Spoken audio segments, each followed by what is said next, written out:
जय हिंद, नमस्कार मेरे प्यारे साथियों। मैं Deepanshu Kushwaha agriculture and GK के इस ऑफिशियल प्लेटफॉर्म पर आप सभी का हार्दिक स्वागत करता हूं। आज हम लोग बात करने वाले हैं आनुवंशिकी का परिचय। जिस टॉपिक पर हम लोग चर्चा करने वाले हैं उसका नाम है आनुवंशिकी का परिचय। इंग्लिश में कहें तो इंट्रोडक्शन टू जेनेटिक्स, यानी कि हम लोग पढ़ेंगे इंट्रोडक्शन टू जेनेटिक्स के बारे में। सबसे पहले हम लोग समझते हैं जेनेटिक्स यानी कि आनुवंशिकी होता क्या है। हम लोग जब किसी भी सब्जेक्ट को स्टार्ट करते हैं तो उसके सबसे पहले इंट्रोडक्शन को देखते हैं, उसके परिचय को देखते हैं कि उसके बारे में क्या क्या चीजें हुई। लोग आज यहाँ पर उस पूरे आनुवंशिकी सब्जेक्ट की विषय की यहाँ पर पूरी चर्चा करेंगे कि शुरू से लास्ट तक इसमें हुआ क्या है।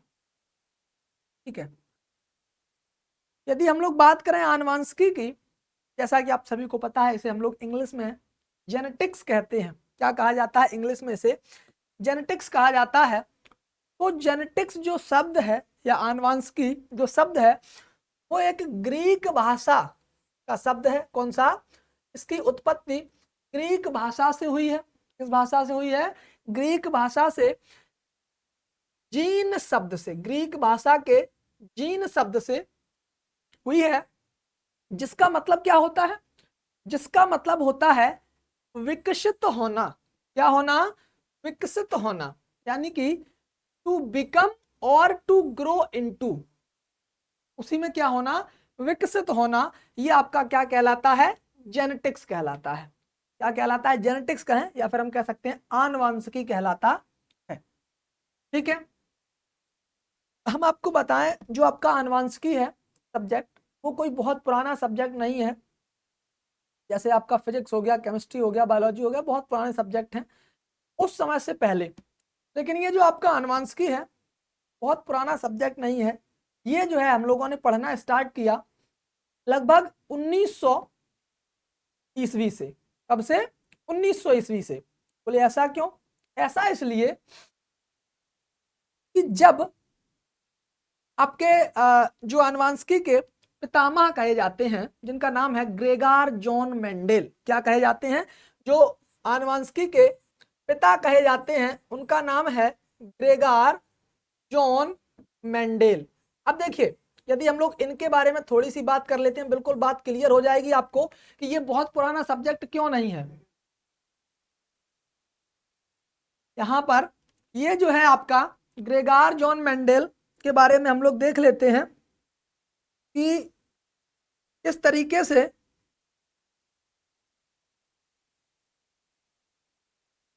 बहुत पुराना सब्जेक्ट नहीं है। 1900 ईस्वी में हम लोगों ने देखा, 1900 ईस्वी में हम लोगों ने देखा कि जो आपके ग्रेगार जॉन मेंडेल थे उनके नियमों का, या कह सकते हैं उन्होंने जो लॉ दिए थे उनका क्या हुआ था? रीडिस्कवरी हुई थी। क्या हुई थी? रीडिस्कवरी हुई थी। ठीक है, किसने की थी? वैज्ञानिक थे आपके ह्यूगो डिब्रीज, कॉर्ल कोरेंस और सरमैक। क्या नाम था? ह्यूगो डिब्रीज, कॉर्ल कोरेंस और सरमैक। ठीक है, चलिए सभी को गुड मॉर्निंग। जितने भी लोग जुड़े हैं सभी लोग एक एक चीज बिल्कुल क्लियर कट करेंगे। यदि कोई डाउट होता है इस लाइव क्लास में, यदि कोई डाउट होता है तो आप कमेंट सेक्शन के माध्यम से हमसे पूछ सकते हैं, बेझिझक पूछ सकते हैं। कमेंट करिएगा, आपको उसका आंसर मिलेगा। ठीक है, अच्छा एक बात हम और क्लियर कर दें, हो सकता है कोई आपके दिमाग में एक ऐसा क्वेश्चन आ जाए, तो हाँ आपके उस क्वेश्चन को भी हम लोग टैकल करने का बिल्कुल क्लियर करेंगे। हो सकता है मेरे दिमाग में वो टर्म उस समय नहीं आ रहा हो, तो हम अगली क्लास में भी उसको आपको बताने का पूरा प्रयास करेंगे। लेकिन आपके एक एक चीज को, बिल्कुल कॉन्सेप्ट को एकदम क्रिस्टल क्लियर करेंगे, इस बात की गारंटी है। समझिएगा, हम लोगों ने क्या बताया? आनुवंशिकी के परिचय में बताया कि जो आपका आनुवंशिकी है वो, इसकी उत्पत्ति ग्रीक भाषा से हुई है। कहां से हुई है? ग्रीक भाषा के शब्द जीन से इसकी उत्पत्ति हुई है, जिसका मतलब होता है विकसित होना। क्या होना? विकसित होना। टू बिकम और टू ग्रो इनटू, यानी कि इंग्लिश में से हम कहें क्या होगा? टू बिकम और टू ग्रो इनटू। ठीक है, इतनी बात समझ में आई। हम लोग बात कर रहे थे ग्रेगार जॉन मेंडल के बारे में। हमने बताया कि जो आपका आनुवंशिकी विषय है, आनुवंशिकी जो आपका सब्जेक्ट है वो बहुत पुराना नहीं है। क्यों नहीं है? कैसे नहीं है? समझते हैं हम लोग थोड़ा सा। देखिए, ग्रेगार जॉन मेंडल का जन्म सन 1822 ईस्वी में हुआ था। कब हुआ था? ग्रेगार जॉन मेंडल का जन्म सन 1822 ईस्वी में ऑस्ट्रिया के एक देश है जिसका नाम है ऑस्ट्रिया। ऑस्ट्रिया के ब्रून शहर, ऑस्ट्रिया के ब्रून नामक शहर में हुआ था। किसमें हुआ था? ब्रून नामक शहर में इनका जन्म हुआ था। कब हुआ था? 1822 ईस्वी में। ठीक है, अब पूरी जो आपकी जेनेटिक्स है, पूरा जो आपका आनुवांशिकी सब्जेक्ट है, वो इन्हीं पर आधारित है। क्यों? क्योंकि इससे पहले, इनसे पहले आनुवांशिकी को कोई जानता ही नहीं था। बोले ऐसा क्यों? ऐसा इसलिए कि जब इन्होंने एक्सपेरिमेंट किए, किसने? ग्रेगार जॉन मेंडल ने एक्सपेरिमेंट किए, और अपने एक्सपेरिमेंट इन्होंने स्टार्ट किए थे 1857 से लेकर के 1864 ईस्वी तक इनके क्या चले? एक्सपेरिमेंट चले, यानी कि कह सकते हैं इन्होंने अपने प्रयोग किए। यानी कि टोटल जो इनका एक्सपेरिमेंट का जो काल रहा वो कितना रहा? 7 साल का। कितने साल का? 7 साल का काल रहा। ठीक है, इतनी बात आप सभी को समझ में आई। उसके बाद यदि हम लोग बात करते हैं 1857 से 1864 में इन्होंने 7 करेक्टर पर स्टडी की। किसके 7 करेक्टर पर स्टडी की? एक आपका प्लांट होता है मटर का प्लांट, जिसे हम लोग पाइसम सैटाइवम के नाम से जानते हैं। पाइसम सैटाइवम के नाम से जानते हैं, इस तरीके से लिख सकते हैं, पाइसम सैटाइवम। ठीक है, क्लियर है? पाइसम सैटाइवम के नाम से जानते हैं। इस मटर के प्लांट पर आपके ग्रेगार जॉन मेंडल ने क्या किए? अपने एक्सपेरिमेंट किए। इन्होंने एक बार में एक ही करेक्टर पर स्टडी की, एक बार में एक ही करेक्टर पर स्टडी की, और जितने भी करेक्टर्स इन्होंने लिए थे वो सभी कैसे थे? कॉन्ट्रास्टिंग करेक्टर थे। कॉन्ट्रास्टिंग करेक्टर का मतलब होता है वो सभी आपके कैसे थे? विपर्यासी लक्षण। हिंदी में हम लोग कह सकते हैं उन्हें, वो आपके थे विपर्यासी लक्षण। अब ये आपके विपर्यासी लक्षण क्या होते हैं? ऐसे लक्षण या ऐसे करेक्टर जिनका कोई तीसरा रूप नहीं पाया जाता है। तीसरे रूप का मतलब है, जैसे उन्होंने प्लांट हाइट मतलब पौधे की ऊंचाई को लिया, पौधे की लंबाई को लिया, तो उन्होंने देखा कि या तो पौधा लंबा होगा या फिर पौधा बौना होगा। इंग्लिश में कहें तो या तो पौधा टॉल होगा या पौधा ड्वार्फ होगा। कोई मीडियम रूप उन्हें नहीं दिखेगा। क्या नहीं दिखेगा? क्या नहीं दिखेगा? इनको कोई मीडियम रूप नहीं दिखेगा। ठीक है, इतनी बात समझ में आई। अब देखिए, यदि हम लोग बात करते हैं तो इसी को, जब उसका कोई तीसरा रूप नहीं देखने को मिलता है, उसी को हम लोग कहते हैं कॉन्ट्रास्टिंग करेक्टर, या फिर उसे हम लोग कह देते हैं विपर्यासी करेक्टर या विपर्यासी लक्षण। ठीक है, तो इन्होंने जितने भी आपके लक्षण लिए थे वो सभी कैसे थे? विपर्यासी लक्षण थे। ठीक है, इतनी बात समझ में आई जी। देखिए, यदि आप नोट्स बनाना चाहते हैं तो अच्छी तरीके से इसके नोट्स भी बना सकते हैं, और आपको इसकी पीडीएफ के फॉर्म में ये आपको जो पीपीटी है वो आपको मिल जाएगी। ठीक है, परेशान ना हो, आराम से पहले इस चीज को समझिएगा। इस क्लास को सिर्फ इसीलिए यहां पर देखिए, पहले अच्छी तरीके से इस क्लास को समझिएगा, इसमें कोई भी आपका कंफ्यूजन रहता है बिल्कुल क्रिस्टल क्लियर किया जाएगा। ठीक है, तो पहले इसके नोट्स, यदि आप शॉर्ट नोट्स के माध्यम से कुछ चीजें बनाना चाहते हैं, जो हम एक्स्ट्रा बताएंगे कुछ चीजें, उनको आप लोग लिख सकते हैं। के बाद ये आपको जो पीडीएफ है, पीपीटी पीडीएफ मिल जाएगी। ठीक है, परेशान होने की कोई आवश्यकता नहीं है। हमने बताया 1857 से लेकर 1864 तक इन्होंने क्या किए? आपके एक्सपेरिमेंट किए, प्रयोग किए, 7 साल तक चले। पूछा जाता है क्वेश्चन, कितने साल तक चले? यहां पर 7 साल तक इनके क्या चले? पूरे प्रयोग चले। किस पर किया था? मटर। मटर में गुणसूत्र की संख्या पूछी जाती है, तो जो आपके गुणसूत्र संख्या होते हैं, कितने होते हैं? द्विगुणित, यानी कि 2n लिखते हैं, जिन्हें हम लोग हिंदी में कहें तो ये कैसे होते हैं? द्विगुणित होते हैं। 2n इज इक्वल टू कितने होते हैं? 14 गुणसूत्र होते हैं। किसमें? मटर में। कितने होते हैं? 14 गुणसूत्र होते हैं। और साथ ही साथ हम आपको बता दें, यह भी पूछा जाता है कि जिन गुणसूत्र संख्या पर आपके ग्रेगार जॉन मेंडल ने एक्सपेरिमेंट किए थे वो कौन कौन से थे? तो देखिए, टोटल 4 गुणसूत्र थे, और उन 4 गुणसूत्रों पर वो जीन पाए जा रहे थे जिन पर उन्होंने स्टडी किए थे, जो उनको कंट्रोल कर रहे थे। कौन कौन से? गुणसूत्र नंबर 1, गुणसूत्र नंबर 4, गुणसूत्र नंबर 5, गुणसूत्र नंबर 7, ये आपके 4 ऐसे गुणसूत्र थे जिन गुणसूत्र पर या जिन क्रोमोसोम पर ये आपके 7 के 7 लक्षण मौजूद थे। कितने थे? 7 के 7 लक्षण मौजूद थे। ठीक है, इतनी बात समझ में आई। तो टोटल आपके कितने? ये 4 गुणसूत्र थे, इन्हीं 4 गुणसूत्र पर 7 के 7 लक्षण मौजूद थे। ठीक है, इतनी बात आपको समझ में आई। चलिए अब हम लोग आगे देख लेते हैं, यानी कि आपके दिमाग में एक मोटी मोटी संरचना बन गई होगी किसके बारे में? ग्रेगर जॉन मेंडल के बारे में। और इसीलिए इन्हें क्या कहा जाता है? जब इनसे ही क्या हुआ? आनुवंशिकी का उद्भव हुआ कह सकते हैं, आनुवंशिकी आपकी। इसीलिए इन्हें हम लोग पितामह या कह सकते हैं कि इन्हें हम लोग जनक कहते हैं। किसका? आनुवंशिकी का जनक कहा जाता है ग्रेगर जॉन मेंडल को। ठीक है, इतनी बात समझ में आई। अब देखिए आगे हम लोग बात करते हैं। अगला यहां पर बताया गया आनुवंशिकी विज्ञान का आरंभ वर्ष 1900 में मेंडल के नियमों की पुनः खोज द्वारा हुआ था। पुनः खोज का मतलब है इनकी डिस्कवरी की गई थी, यानी कि इन्होंने अपने रिसर्च पेपर को लगभग 1865 ईस्वी में छपवा दिया था, पब्लिश करवा दिया था। लेकिन समस्या ये आई, क्या आई समस्या? समस्या ये आई कि देखिए जब 1865 ईस्वी में इन्होंने अपने रिसर्च पेपर को पब्लिश करवाया, ध्यान दीजिएगा इस बात को, मैंने बताया 1857 से लेकर के 1864 ईस्वी तक इन्होंने अपने प्रयोग किए, 7 साल तक इन्होंने अपने प्रयोग किए। तो जब इन्होंने अपने प्रयोग को नेचुरल सोसाइटी ऑफ ब्रून, जो वहां की एक नेचुरल सोसाइटी थी, वहां पर क्या किया गया? वहां पर उन्होंने इनको रखा, किसको? अपने एक्सपेरिमेंट को। तो कब रखा?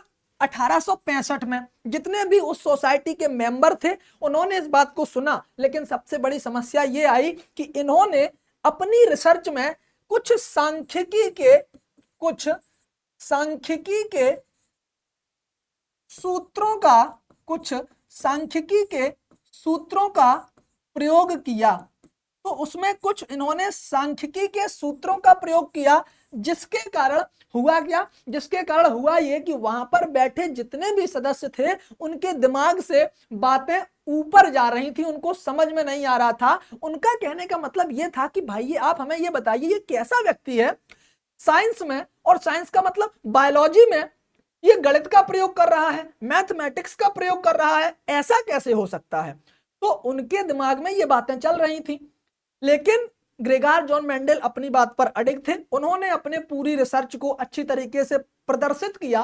तो वहां पर जितने भी उस सोसाइटी के मेंबर थे, उन्होंने कहा चलिए यदि किसी व्यक्ति ने 7 साल तक मेहनत की है तो चलिए इसके पेपर को हम लोग छपवा देते हैं, पब्लिश करवा देते हैं। तो वहां पर इनके पेपर को पब्लिश किया गया 1865 में। बात समझिएगा बहुत ध्यान से।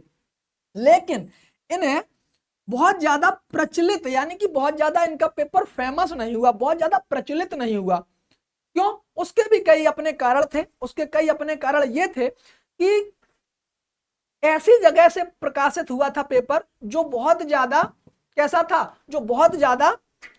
जो पब्लिकेशन था बहुत ज्यादा फेमस नहीं था, बहुत ज्यादा प्रचलन में नहीं था। इसका एक कारण यह भी था। ठीक है, इतनी बात आपको समझ में आई। अब देखिए 1865 के बाद जब इनकी क्या हुई? मृत्यु हुई। जब 1865 के बाद इनकी जब मृत्यु हुई तो इन्होंने क्या देखा? इनकी मृत्यु कब हुई थी? 1887 ईस्वी में। नोट कर लेना, इस बात को भी बहुत ज्यादा पूछा जाता है। 1865 के बाद लगभग 1887 ईस्वी में जब इनकी मृत्यु हुई, तब तक इन्हें कोई प्रचलन नहीं मिला, यानी कि ये बहुत ज्यादा तब तक फेमस नहीं हुए। फिर कह सकते हैं, कहा जाता है कि धीरे धीरे सब कुछ, यानी कि कहते हैं कि देर है लेकिन अंधेर नहीं। यदि किसी व्यक्ति ने अच्छी तरीके से मेहनत की होती है तो वो आज नहीं, उसका फल जरूर मिलता है। वैसे ही उस फल को प्रदर्शित करने के लिए 3 वैज्ञानिक आए, भगवान रूपी 3 वैज्ञानिक आए। और उन तीनों वैज्ञानिकों का क्या नाम था? सभी लोग नोट करिएगा। उन तीनों वैज्ञानिकों का नाम था, आपके पहले वैज्ञानिक थे जिनका नाम था ह्यूगो डिव्रीज। क्या नाम था? ह्यूगो डिव्रीज। और दूसरे वैज्ञानिक थे कार्ल कोरेंस। और जो आपके तीसरे वैज्ञानिक थे उनका नाम था सरमैक। क्या नाम था? या सरमाक। ठीक है, इतनी बात समझ में आई। ये तीन के तीनों वैज्ञानिक थे, Hugo de Vries, Carl Correns और सरमाक। ह्यूगो डे व्रीज जो थे ये आपके हॉलैंड के रहने वाले थे। कहां के? हॉलैंड के रहने वाले थे ह्यूगो डे व्रीज। हमेशा नोट करना, ह्यूगो डे व्रीज ने जितने भी काम किए हैं वो लगभग सभी 1900 ईस्वी में ही किए हैं। नोट कर लेना इस बात को, ह्यूगो डे व्रीज ने जितने भी काम किए हैं वो लगभग सन 1900 में ही सभी अपने काम किए हैं। और साथ ही साथ हम आपको बता दें कि ये जो आपका इन्होंने ह्यूगो डे व्रीज ने म्यूटेशन के बारे में भी बताया था, जिसे हम लोग कहते हैं उत्परिवर्तन। यह टर्म भी आपका किसने दिया था? 1900 में। एक चीज और पूछी जाती है कॉम्पिटिटिव एग्जाम के हिसाब से, उसे भी यहीं पर नोट कर लेना। क्या? ह्यूगो डे व्रीज ने या ह्यूगो डे व्रीज का हमेशा जो एक्सपेरिमेंट मटेरियल रहा है वह क्या रहा है, उसको भी नोट कर लेना। ह्यूगो डे व्रीज का जो एक्सपेरिमेंट मटेरियल था वह था हमेशा ओइनोथेरा लैमार्कियाना। क्या है? ओइनोथेरा लैमार्कियाना, ये है इसका पूरा नाम। तो ओइनोथेरा लैमार्कियाना पर इन्होंने जितनी भी अपनी रिसर्च की है, इनका एक्सपेरिमेंट मटेरियल हमेशा सेम ही रहा है। क्या रहा है? सिर्फ एक ही होगा। क्या? ओइनोथेरा लैमार्कियाना। इसी पर इन्होंने अपनी पूरी की पूरी रिसर्च कंप्लीट की है। किस पर? ह्यूगो डे व्रीज ने। तो ये तीन वैज्ञानिक आए 1900 ईस्वी में, जिन्होंने मेंडल की नियमों का क्या किया? रीडिस्कवरी की। जो वो दे करके चले गए थे पहले, उनकी रीडिस्कवरी हुई, पुनः खोज हुई। फिर उन्हें पता लगा कि यार ये जो चीज हम काम कर रहे हैं, ये काम तो हमसे पहले लगभग कोई 1864 ईस्वी 65 ईस्वी के आसपास, यानी कि 35 साल पहले करके दे गया है। कोई एक ऐसा व्यक्ति जो कि जिसका नाम उन्होंने रिसर्च पेपर में देखा तो उसका नाम पाया गया ग्रेगार जॉन मेंडेल। और हम आपको एक बात बता दें, ग्रेगार से याद आया कि जो आपके ग्रेगार जॉन मेंडेल थे उनका सिर्फ नाम था जॉन मेंडेल। ग्रेगार उन्हें एक उपाधि दी गई थी। कब? ग्रेगार उन्हें एक उपाधि दी गई थी जब उन्होंने चर्च को ज्वाइन किया और चर्च में वो ग्रेगार की उपाधि उन्हें प्राप्त हुई थी। इसलिए इन्हें हम लोग पूरा नाम क्या देते हैं? Gregor John Mendel. तो चर्च में इन्हें एक उपाधि दी गई जिसका नाम था ग्रेगार, इसलिए इन्हें हम लोग पूरा नाम क्या कहते हैं? ग्रेगार जॉन मेंडेल कहते हैं। इनका ये उपाधि है, नाम नहीं है। ठीक है, इतनी बात क्लियर है। अच्छा, अब देखिए हम लोग आगे बढ़ते हैं। ये तीन वैज्ञानिक थे जिन्होंने इनके नियमों को क्या किया था? रीडिस्कवर किया था। Hugo de Vries, Carl Correns और सरमैक। कब किया था? सन 1900 ईस्वी में।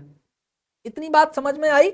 चलिए अब देखिए हम लोग आगे बढ़ते हैं। कई बार क्या होता है, ऐसे ऐसे वैज्ञानिक होते हैं जो किसी दूसरे के क्रेडिट को अपने ऊपर ले लेते हैं। क्या कर लेते हैं? अपने ऊपर ले लेते हैं। ठीक है, लेकिन ये आपके ईमानदार वैज्ञानिक थे। इन्होंने इस बात को बिल्कुल क्लियर कर दिया कि भैया जो हमने खोजा है वो आपके पहले, उस खोज को कोई व्यक्ति पहले से करके चला गया, उसका पूरा क्रेडिट उन्हें दे दिया। ठीक है, इतनी बात समझ में आई। उसके बाद देखिए आगे क्या लिखा गया। विलियम बैटसन ने सन 1905 में प्रथम बार आनुवांशिकी या जेनेटिक्स शब्द का प्रयोग किया था। किसने? विलियम बैटसन नामक वैज्ञानिक ने। कब किया था? 1905 ईस्वी में। यानी कि जब इसे एक सब्जेक्ट के रूप में जाना जाने लगा, आनुवांशिकी का एक सब्जेक्ट के रूप में उद्भव हुआ, तो 1905 ईस्वी के बाद, लगभग 1905 ईस्वी के आसपास एक वैज्ञानिक आए जिनका नाम था विलियम बैटसन। उन्होंने जेनेटिक्स शब्द का प्रयोग किया और कहा कि ये आपका क्या है? जेनेटिक्स है, या कह सकते हैं आनुवांशिकी है। ठीक है, इतनी बात समझ में आई। अब देखिए बहुत अच्छी बात आगे लिखा गया। बैटसन ने समयुग्मजी क्या होता है? इंग्लिश में देखिएगा लिखा गया होमोजाइगस, और दूसरी ओर लिखा गया विषम युग्मजी, जिसे हम लोग इंग्लिश में कहते हैं हेटेरोजाइगस। अब देखिए दोनों में अंतर समझिए क्या होता है। जहां पर सम लिखा हो, सम का मतलब क्या होता है? समान, और विषम का मतलब क्या होता है? असमान। दोनों बातें समझ में आई। सम का मतलब क्या होता है? समान, और विषम का मतलब होता है अलग अलग, या कह सकते हैं असमान। युग्मजी का मतलब होता है युग्मक से। किससे? युग्मक से। और युग्मक क्या होते हैं? जब नर और मादा दोनों युग्मक आपस में मिलते हैं, क्या होते हैं, जब आपके नर और मादा दोनों युग्मक आपस में मिलते हैं तो क्या होता है, निषेचन होता है। तो वही जो आपका एक नर से आया है, एक मादा से आया है, यही आपके युग्मक होते हैं और इनसे क्या बनता है, जाइगोट, जिसे हम लोग हिंदी में युग्मनज कहते हैं। क्या कहा जाता है, हिंदी में उसे युग्मनज कहा जाता है। ठीक है, इतनी बात समझ में आई, युग्मनज या फिर इसी को हम लोग जाइगोट कहते हैं। अब देखिए इसमें जो चीज समझाने वाली है वो क्या होती है, समयुग्मजी आपको कैसा देखने को मिलेगा। होमोजाइगस हमेशा कैसे होते हैं, कैपिटल टी मतलब समान होते हैं। होमोजाइगस हमेशा आपको कैसे मिलेंगे, समान मिलेंगे। उसमें जो प्रेजेंट अलील होंगे, जो अलील आपके प्रेजेंट होंगे वो कैसे होंगे, समान होंगे। हेट्रोजाइगस की कंडीशन होती है, एक आपका इस तरीके कंडीशन होती है, एक डोमिनेंट होगा और एक आपका रिसेसिव होगा। ये होता है हेट्रोजाइगस, या इसी को हम लोग हिंदी में कहते हैं विषम युग्मजी। क्या कहा जाता है, विषम युग्मजी कहा जाता है। इतनी बात आपको समझ में आई। अच्छा, इसकी एक कंडीशन और बन सकती है, इसे हम लोग स्मॉल टी भी लिख सकते हैं।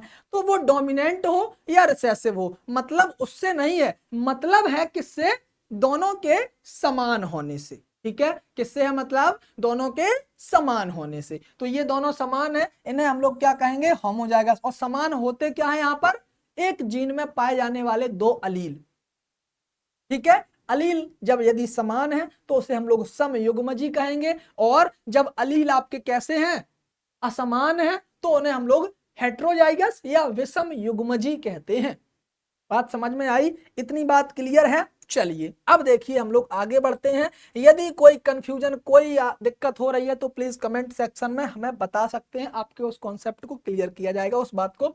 आगे देखिए लिखा गया, ग्रेगार जॉन मेंडल को आनुवंशिकी के पिता कहते हैं, पितामह कहते हैं या जनक कहते हैं, किसी भी शब्द का प्रयोग हो सकता है।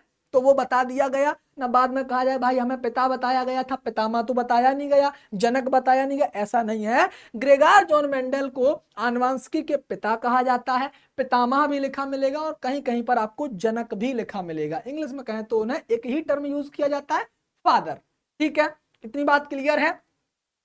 इन्होंने मटर पर अपने प्रयोगों के आधार पर आनुवंशिकी के नियम सन 1866 में दिए थे। देखिए कहीं पर आपको सन 1866 लिखा मिलेगा, कहीं पर सन 1865 लिखा मिलेगा, दोनों बातें क्लियर हैं। यदि आपसे क्वेश्चन पूछा जाएगा, किसमें पूछा जाएगा, यदि आपसे क्वेश्चन पूछा जाएगा कि कब दिया था, तो या तो आपको एक ही ऑप्शन मिलेगा, या तो 1866 या 1865, दोनों ऑप्शन नहीं होंगे। और यदि दोनों ऑप्शन में है तो आपको पहला वाला लगाना पड़ेगा, 1865, जो पहले दिया होगा वो लगाना पड़ेगा। इतनी बात क्लियर है। इस तरीके से क्वेश्चन को टैकल किया जाता है जब कंफ्यूजन होती है दोनों चीजों में।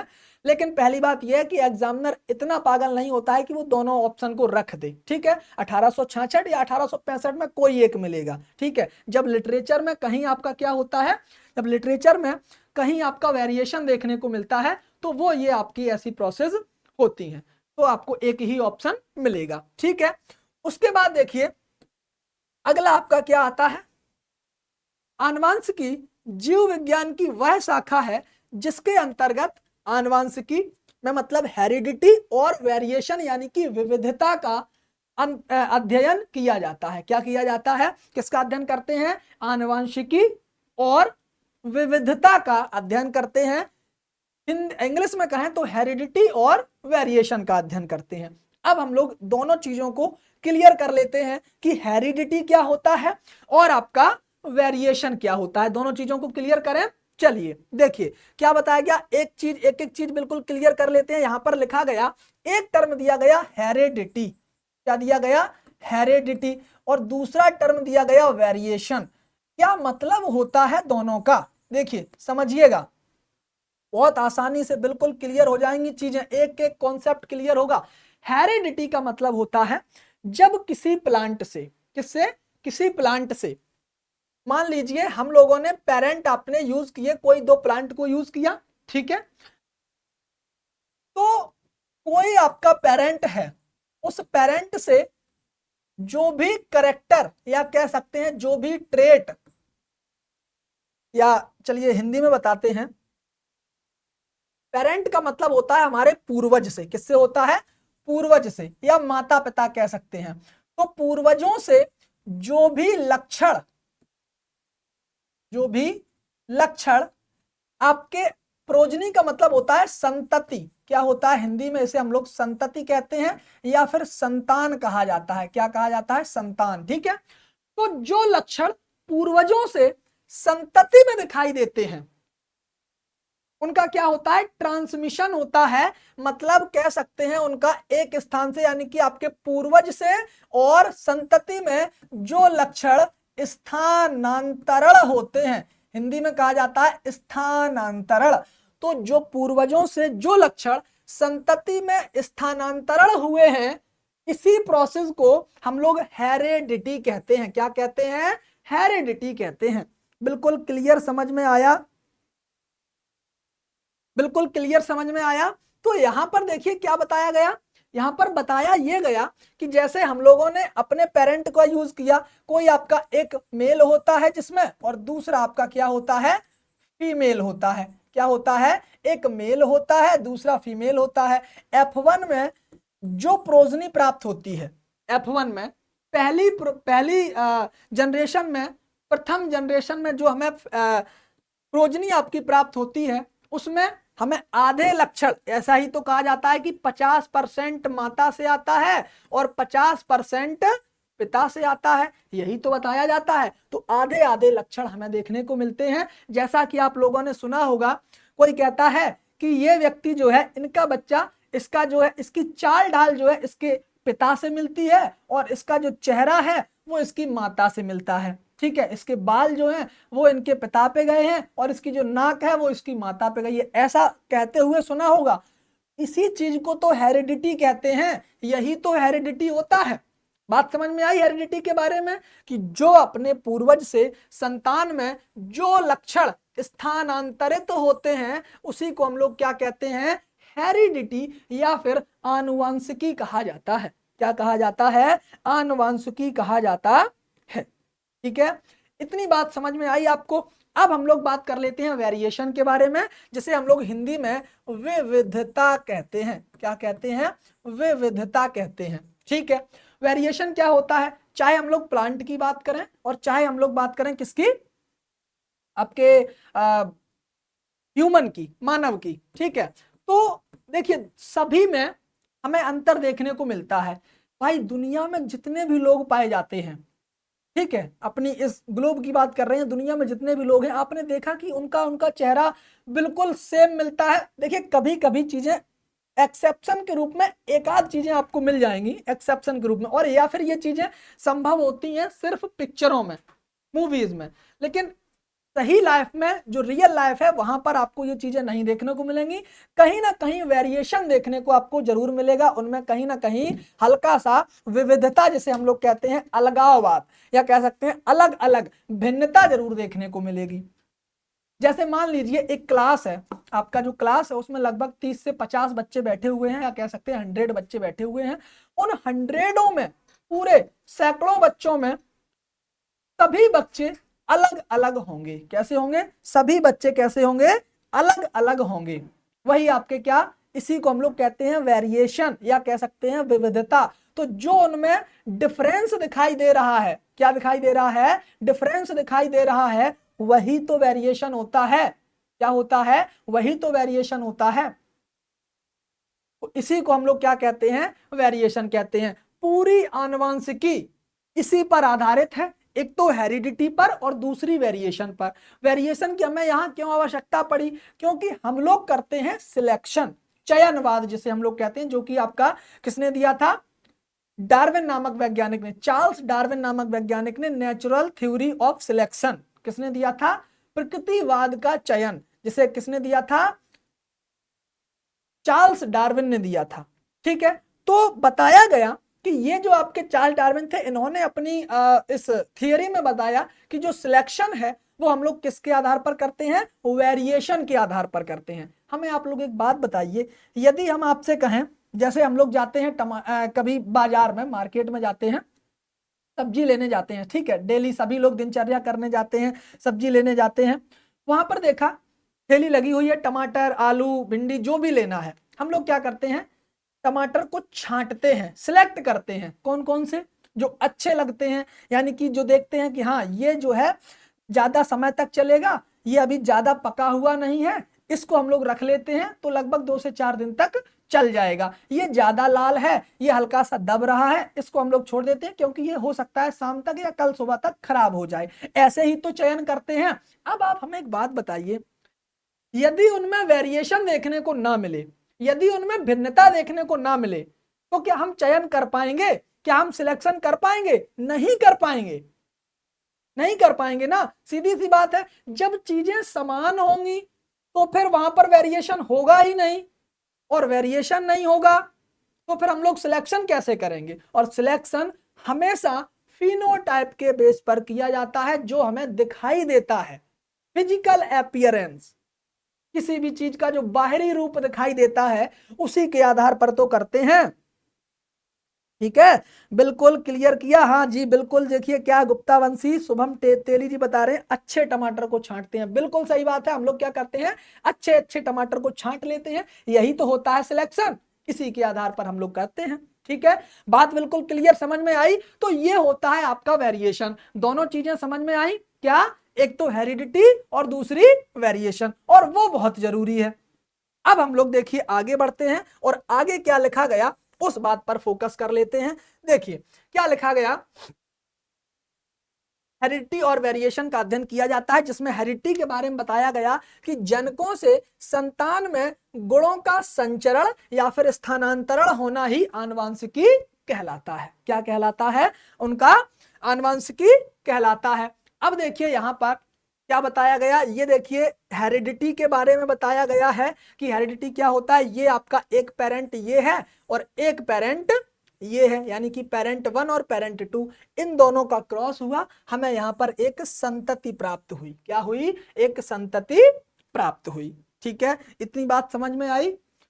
तो अब जो लक्षण भाई, इसी का डीएनए तो आएगा, इसी का डीएनए तो आएगा, इन दोनों का डीएनए जो मिलता है वो इसी तरीके से आपके संतान में जाएगा। बस इसी चीज को तो हम लोग हेरिडिटी कह देते हैं, कोई बहुत बड़ी बात थोड़ी ना है। अच्छा, ये तो हमने मानव के केस में समझ लिया। अब यदि हम लोग प्लांट के केस में समझें तो भैया 2 प्लांट का हम लोग क्या करवा देते हैं, सिलेक्ट क्रॉस करवा देते हैं। जैसे मान लीजिए यहां पर इन्होंने डिनोट किया है कि ये जो आपका कैपिटल टी है, ये तो कैपिटल टी डोमिनेंसी प्रदर्शित करेगा, और डोमिनेंसी का मतलब क्या हुआ, ये कैसा होगा आपका, टॉल होगा, मतलब लंबा होगा। और ये जो आपका ड्वार्फ है, यानी कि ये रिसेसिवनेस को प्रदर्शित करेगा, स्मॉल टी को, तो यहां पर ये कैसा है, रिसेसिव है। इन दोनों का जब हमने क्रॉस करवाया तो 50-50 आएगा, दोनों का 50-50 आया, यहां से आपका कैपिटल टी आया। कैसे? इनके गैमेट बने, जब गैमेट बनेंगे तो यहां से आपका कैपिटल टी आएगा और यहां से आपका स्मॉल टी आएगा। दोनों का यहां पर क्या हुआ, क्रॉस हुआ। क्रॉस होने के बाद हमने देखा बना क्या, कैपिटल टी और स्मॉल टी। प्रोजनी में हमें क्या प्राप्त हुआ, कैपिटल टी और स्मॉल टी हमें प्राप्त हुआ। ठीक है, अब जो हमें ये प्राप्त हुए, फिर हमने इन लोगों की क्या करवाई, इन दोनों की क्या करवाई, मैटिंग करवाई, या कह सकते हैं क्रॉसिंग करवाई। अब जब हमने क्रॉसिंग करवाई तो इनके गैमेट बने। अब देखिए किस तरीके से गैमेट बनते हैं, इसको भी हम लोग जान लेते हैं। जब हमें गैमेट बनाने होते हैं तो मान लीजिए ये आपका कैपिटल टी है, इसको भी हम लोग इस तरीके से लिख देते हैं, और एक बार स्मॉल टी से इस तरीके से भी लिख देते हैं। तो जब गैमेट बनेंगे तो कैपिटल टी और कैपिटल टी स्मॉल टी, और फिर आपका बनेगा कैपिटल टी स्मॉल टी, और यहां पर बनेगा स्मॉल टी। ये आप बिल्कुल मिलान कर लीजिएगा, यदि आपको बिल्कुल क्लियर दिख जाए। देखिए एक तो ये हो गया, वो ये लिखा गया, 2 आपके कैपिटल टी और स्मॉल टी वाले हैं, तो ये 2 हो गए आपके कैपिटल टी और स्मॉल टी। एक आपका पूरा रिसेसिव है जो कि ड्वार्फ होगा, कैसा, ये आपको दिख रहा है। तो चाहे तो आप पुनेट स्क्वायर से बना सकते हैं, जैसे हम लोग चेकर बोर्ड कहते हैं, चेकर बोर्ड माध्यम से। ये चेकर बोर्ड माध्यम किसने दिया था? आपके एक वैज्ञानिक थे जिनका नाम था पुनेट, उन्होंने बताया था कि इस तरीके से हम लोग निकाल सकते हैं। और दूसरा, हम लोग जब गैमेट बनाते हैं तो ये फोर्क मेथड भी हम लोग यूज करते हैं गैमेट बनाने के लिए, फिर उसको हम लोग पुनेट स्क्वायर में रखते हैं, तो ये चीजें हमें प्राप्त होती हैं। पुनेट स्क्वायर में हम लोग रखेंगे तो किस तरीके से प्राप्त होगा उसको भी हम लोग देख लेते हैं। जब हम लोग पुनेट स्क्वायर बनाते हैं कैसे रखा जाता है देखिए, जैसे मान लीजिए यहाँ पर हमने दो प्लांट को लिया था, एक था कैपिटल टी, दूसरा था स्मॉल टी। इसका जब हमने क्रॉस करवाया तो भाई 50-50% आएगा। अब आएगा कैसे, देखिए गैमेट बनता है हमेशा आधा जाता है, ठीक है। यहां पर गैमेट बना कैपिटल टी आया, यहां पर गैमेट बना स्मॉल टी आया। अब इनके बीच में जब क्रॉस होगा तो यहां पर आपका कैपिटल टी और स्मॉल टी आएगा। तो ये आपका यहां पर कैसा प्राप्त हुआ, ये हो गया आपका हेटेरोजाइगस। क्या हो गया, हेटेरोजाइगस, यानी कि जिसे हम लोग हिंदी में क्या कहते हैं, विषम युग्मजी। क्या कहा जाता है, विषम युग्मजी। ठीक है, इतनी बात क्लियर हुई। अब इसका इसका यदि हम लोग क्रॉस करवाते हैं, इन दोनों का जब हम लोग आपस में क्रॉस करवाते हैं, ठीक है, तो यहां पर देखिए हमें क्या देखने को मिलता है, कैपिटल टी स्मॉल टी और कैपिटल टी स्मॉल टी, इन दोनों का जब हमने क्रॉस करवाया तो भैया पहले तो हम लोग इसके गैमेट बनाएंगे। गैमेट बनाने के लिए देखिए हम लोग क्या करते हैं, देखिए इस तरीके से, एक हम ये लेंगे एक हम ये लेंगे, तो एक कैपिटल टी स्मॉल टी, दूसरी वाली जब हमने टी को यूज किया स्मॉल टी को, तो यहां पर कैपिटल टी स्मॉल टी, इस तरीके से लिख दिया। ये है आपका फोर्क मेथड। फोर्क मेथड में यहां पर कैपिटल टी, यहां पर आएगा कैपिटल टी स्मॉल टी, दूसरा आएगा कैपिटल टी स्मॉल टी, और ये आएगा स्मॉल टी। या तो आप लोग इस तरीके से बनाकर देख लीजिए, और दूसरा मैंने बताया था पनेट स्क्वायर, या फिर इसी को हम लोग चेकर बोर्ड कहते हैं। तो ये आपका हो गया मेल और ये आपका हो गया फीमेल। एक तरफ मेल लिखेंगे एक तरफ फीमेल लिखेंगे। यहां पर capital T small T, capital T small T. यहां पर जब इसके साथ होगा तो कैपिटल टी आएगा, कैपिटल टी स्मॉल टी आएगा। अब इसका इसके साथ करवाया तो कैपिटल टी स्मॉल टी, और जब इसका इसके साथ होगा तो स्मॉल टी।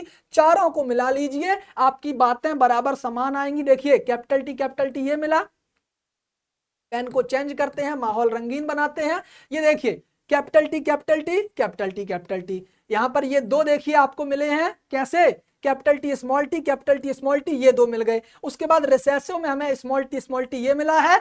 दोनों चीजें मिला लीजिए, चाहे किसी भी तरीके से आप लोग इसे बना सकते हैं, बिल्कुल क्लियर जाएगा।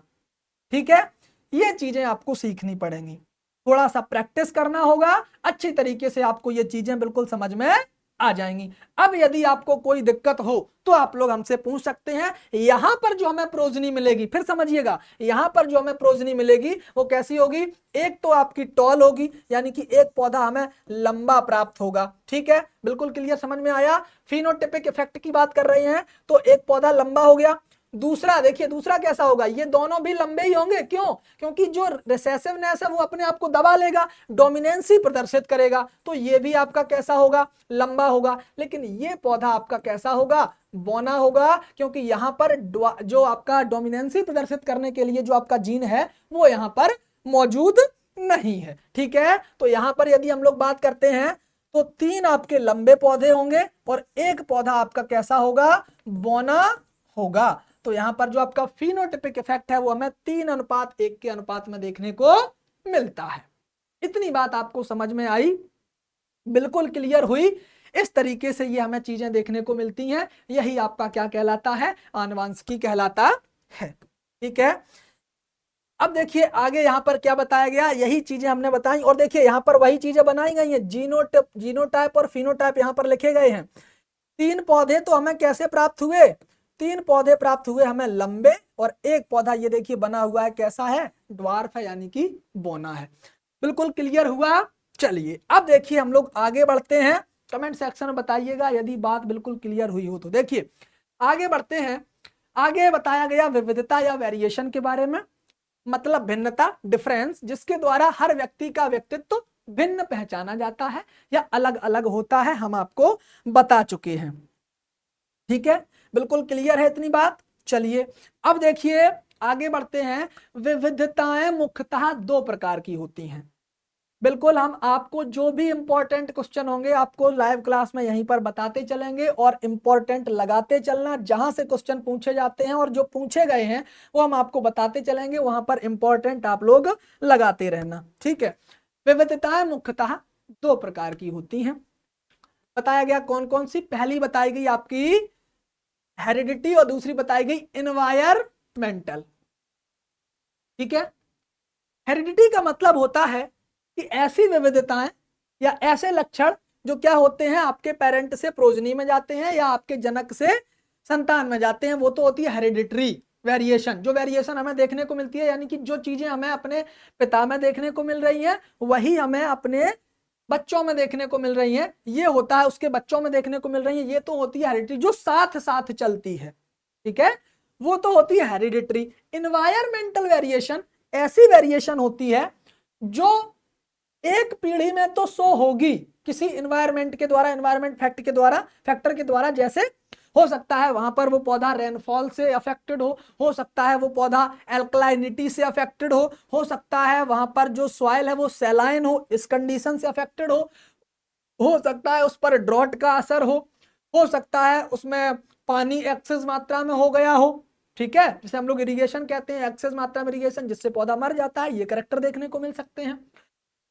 सोलर रेडिएशन, तो एनवायरमेंट का वो कोई भी फैक्टर हमारे पौधे में वेरिएशन ला सकता है, और ऐसी वेरिएशन एक पेरेंट से यानी कि एक पूर्वज से दूसरे संतान में हमें देखने को नहीं मिलती है, ये कहलाती है आपकी वातावरणीय, या इसी को हम लोग कहते हैं एनवायरमेंटल वेरिएशन। दोनों में बातें समझ में आई।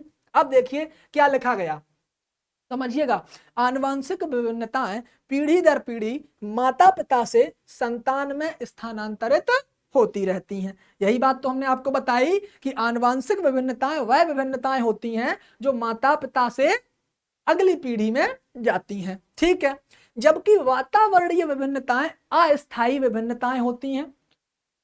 अस्थायी जिसे हम लोग इंग्लिश में कहते हैं नॉन फिक्सेबल, और हेरिडिटरी वेरिएशन जिसे हम लोग कहते हैं फिक्सेबल, क्या कहा जाता है, फिक्सेबल कहा जाता है। तो अस्थायी होती हैं जो केवल वातावरण के कारण उत्पन्न होती हैं एवं अगली पीढ़ी में भी स्थानांतरित नहीं होती, अगली पीढ़ी में भी स्थानांतरित नहीं होती, वह आपकी वातावरणीय विभिन्नताएं कहलाती हैं, ठीक है, बिल्कुल क्लियर हुआ। चलिए अब देखिए हम लोग आगे बढ़ते हैं, आगे आता है उत्परिवर्तन। उत्परिवर्तन जिसे हम लोग इंग्लिश में म्यूटेशन कहते हैं, इसका मतलब क्या होता है, इसका मतलब होता है किसी जीव के किसी लक्षण में अचानक तथा वंशागत परिवर्तन। सबसे बड़ी चीज ये बताई गई कि जो म्यूटेशन होता है वो हमेशा वंशागत होता है। वंशागत का मतलब है जो चीजें हमें एक जनरेशन में देखने को मिलेंगी अचानक से तो वो आई हैं, लेकिन यदि हमें वो प्रेजेंट हो गई एक जनरेशन में तो वो चीज हमें नेक्स्ट जनरेशन में भी देखने को मिलेगी। क्या, नेक्स्ट जनरेशन में भी देखने को मिलेगी, उसे कहते हैं उत्परिवर्तन। अब नोट करिएगा यहां से क्वेश्चन क्या पूछा जाता है, सभी क्वेश्चन को नोट करिएगा। उत्परिवर्तन जो है वो शब्द आपका ह्यूगो डिब्रीज नामक वैज्ञानिक ने दिया था 1900 ईस्वी में। नोट करिए क्या बताया गया, उत्परिवर्तन शब्द ह्यूगो डिब्रीज नामक वैज्ञानिक ने दिया था 1900 में। दूसरी बात, उत्परिवर्तन का खोज का सिद्धांत या खोज का जो श्रेय है वो पहले जाता है सेथराइट को। किसे, एक वैज्ञानिक थे जिनका नाम था सेथराइट। सेथराइट ने इसे पहली बार म्यूटेशन को खोजा था या ऑब्जर्व किया था, इसे देखा था। ये बात है लगभग 1700 ईस्वी की, तब उन्होंने देख लिया था, 1781 के आसपास की बात है, तब उन्होंने देख लिया था। किसमें, जो आपकी भेड़ होती है लैम्ब, उसके पैर में छोटे छोटे पैर पाए गए थे। कैसे, छोटे छोटे पैर पाए गए थे। एनकॉन ब्रीड थी, उसका नाम था एनकॉन ब्रीड, इस तरीके से लिख लीजिएगा। वो कैसी ब्रीड थी, एनकॉन ब्रीड, यानी कि एनकॉन नस्ल कह सकते हैं हिंदी में, एनकॉन नस्ल, ठीक है। एनकॉन नस्ल में उन्होंने क्या देखे थे, छोटे पैर, छोटे पैर, यानी कि म्यूटेशन वह होता है जो माता पिता में तो नहीं पाया जा रहा, लेकिन किसी कारणवश किसी फैक्टर के द्वारा, एनवायरमेंटल फैक्टर या किसी कोई भी फैक्टर वहां पर रिस्पॉन्सिबल हो सकता है, उसके बारे में बात करेंगे। तो आपके प्रोजनी में यानी कि संतति में हमें देखने को मिल जाता है अचानक से, वह होता है म्यूटेशन यानी कि उत्परिवर्तन। तो उसके जो पेरेंट थे यानी कि जो उसके पूर्वज थे भेड़ के, कौन सी, एनकॉन ब्रीड नस्ल के जो पूर्वज थे, उनमें छोटे पैर तो नहीं पाए जा रहे थे, लेकिन जो संतति प्राप्त हुई उसमें छोटे पैर पाए जा रहे हैं, शॉर्ट लेग। तो देखा गया, सेथराइट ने देखा और बताया कि भैया ये है उत्परिवर्तन। क्या है? उत्परिवर्तन। अब दोनों में बातें समझिए, क्या क्वेश्चन कहां घुमाया जाता है, कैसे पूछा जाता है। यदि ऑप्शन में सेथराइट दिया जाए तो सबसे पहले आपको सेथराइट लगाना है। यदि ऑप्शन में सेथराइट नहीं दिया जाता है तो आपको ह्यूगो डिब्रीज लगाना है, क्योंकि ज्यादातर कॉम्पिटिटिव एग्जाम में जो क्वेश्चन पूछा जाता है वो ह्यूगो डिब्रीज से ही पूछा जाता है, और वहां पर ऑप्शन में आपको ह्यूगो डिब्रीज ही दिए जाते हैं।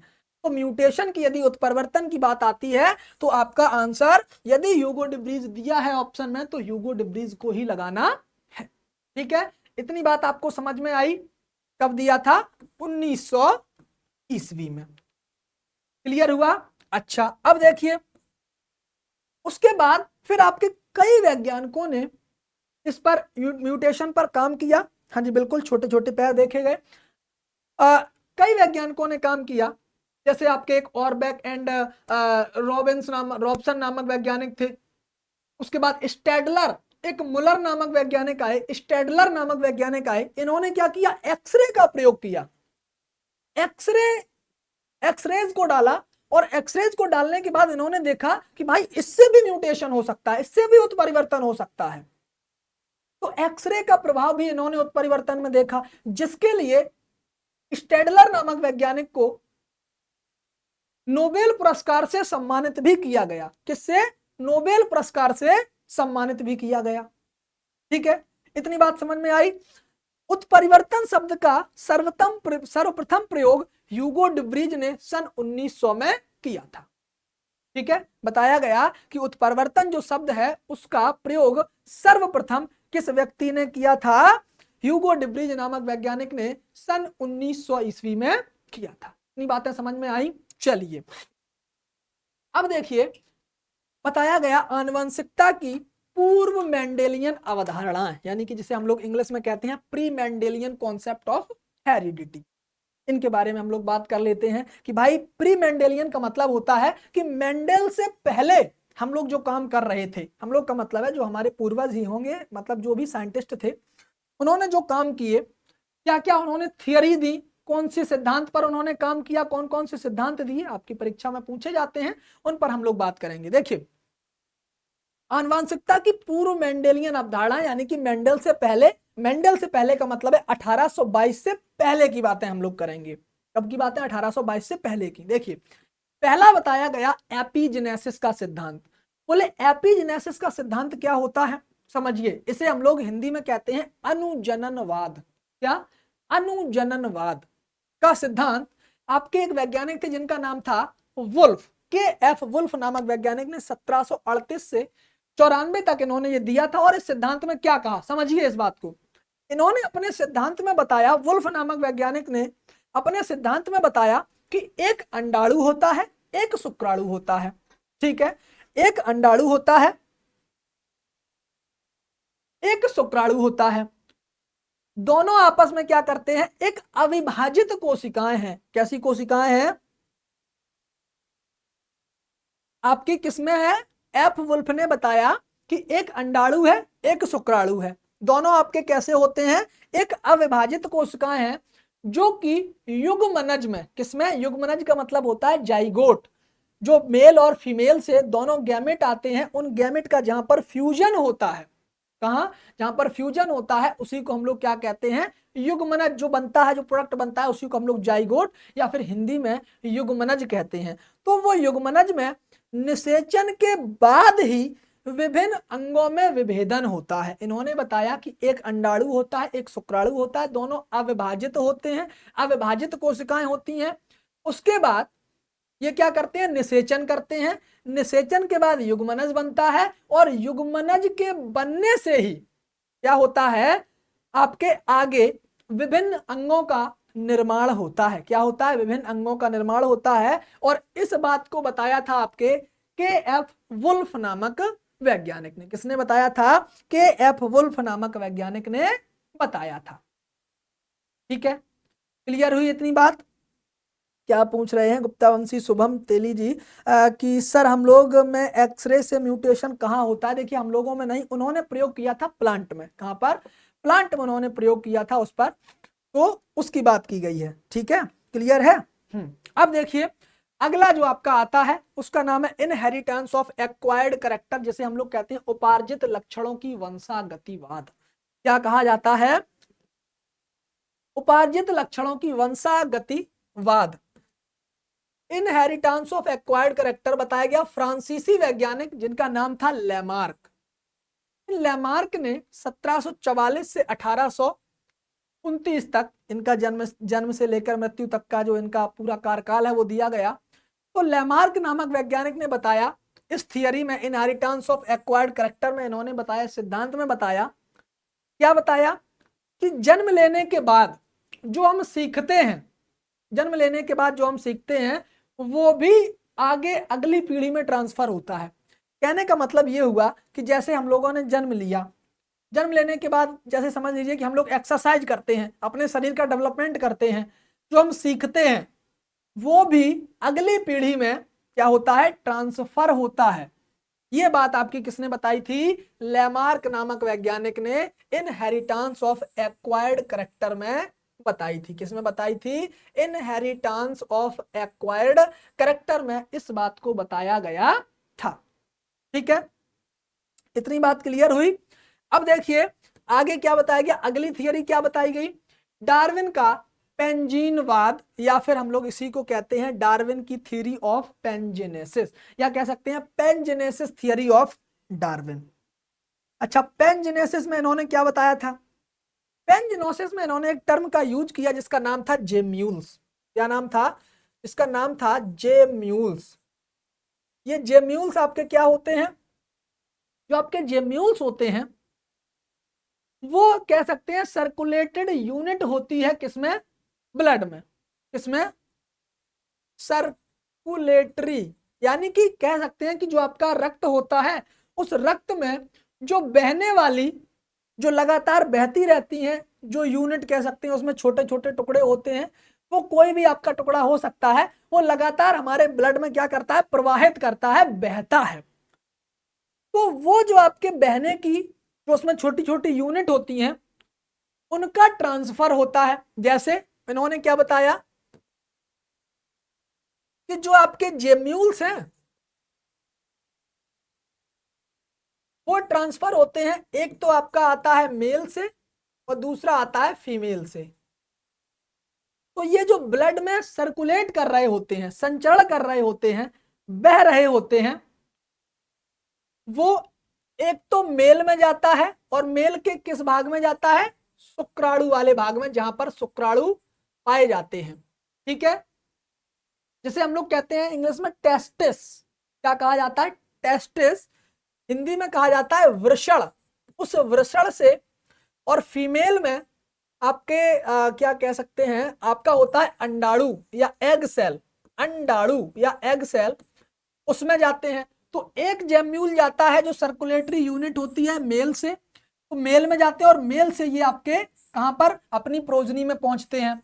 उसी प्रकार से फीमेल के अंडाणु में होते हैं जो कि अपनी प्रोजनी में पहुंचते हैं, और उसी से एक नई प्रोजनी का या नई संतान का निर्माण होता है। क्या होता है? या कह सकते हैं कि उससे फिर आपका क्या होता है? जाइगोट बनता है, और जाइगोट से ही आपका एक नया संतान या नई संतति बनती है। दोनों बातें समझ में आई? जेम्यूल्स होते हैं, इन्होंने बताया कि कुछ जेम्यूल जैसी संरचना होती है जो कि ब्लड में बह रही होती है, यूनिट जैसे होते हैं ब्लड में बह रहे होते हैं। नर में यानी कि मेल में ये उसके वृषण में जाते हैं, मादा में ये उसके अंडाणु में जाते हैं। दोनों के मिलने से जाइगोट बनता है, और जाइगोट जो है फिर वो एक संतति के रूप में अपने आप को परिवर्तित कर लेता है। यही बात आपकी बताई गई थी, डार्विन ने बताई थी पेंजेनेसिस थियरी में। किसमें बताई थी? पेंजेनेसिस थियरी में बताई थी। ठीक है, बिल्कुल क्लियर हुई ये बात। अच्छा, अब देखिए हम लोग आगे बढ़ते हैं, इतनी बात आपको समझ में आ गई होगी। आगे बढ़ते हैं, अगला बताया गया जनन द्रव्यवाद। जनन द्रव्यवाद क्या होता है भैया? जर्म प्लाज्म थियरी जिसे हम लोग कहते हैं। और ये जो आपकी जर्म प्लाज्म थियरी थी ये आपके वीजमैन नामक वैज्ञानिक ने दी थी। किसने दी थी? वीजमैन नामक वैज्ञानिक ने दी थी। अच्छा, इस जर्म प्लाज्म थियरी को वीजमैन नामक वैज्ञानिक ने दिया था। इसमें इन्होंने क्या बताया इस थियरी को थोड़ा सा हम लोग जोड़ते हैं लेमार्क की थियरी से। लेमार्क ने एक बात बताई थी, क्या बताई थी, कि जो भी आपके लिविंग ऑर्गेनिज्म होते हैं, लेमार्क ने एक बात को बताया कि जितने भी आपके लिविंग ऑर्गेनिज्म होते हैं, वो लिविंग ऑर्गेनिज्म अपने आप को क्या करते हैं, यदि वो अपने किसी अंग का प्रचलन बंद कर देते हैं या उसका उपयोग बंद कर देते हैं, तो वो विलुप्त होने लगते हैं। क्या होने लगते हैं? विलुप्त होने लगते हैं। इस बात से, इस सिद्धांत से वीजमैन को इतनी दिक्कत हुई कि उन्होंने इस पर रिसर्च करनी स्टार्ट कर दी। उन्होंने रिसर्च की तो उन्होंने क्या किया, एक लिया चूहे को, माउस को, चूहे को लिया और फिर उन्होंने क्या किया, 21 जनरेशन तक, 21 पीढ़ियों तक उस चूहे की पूंछ को काटा।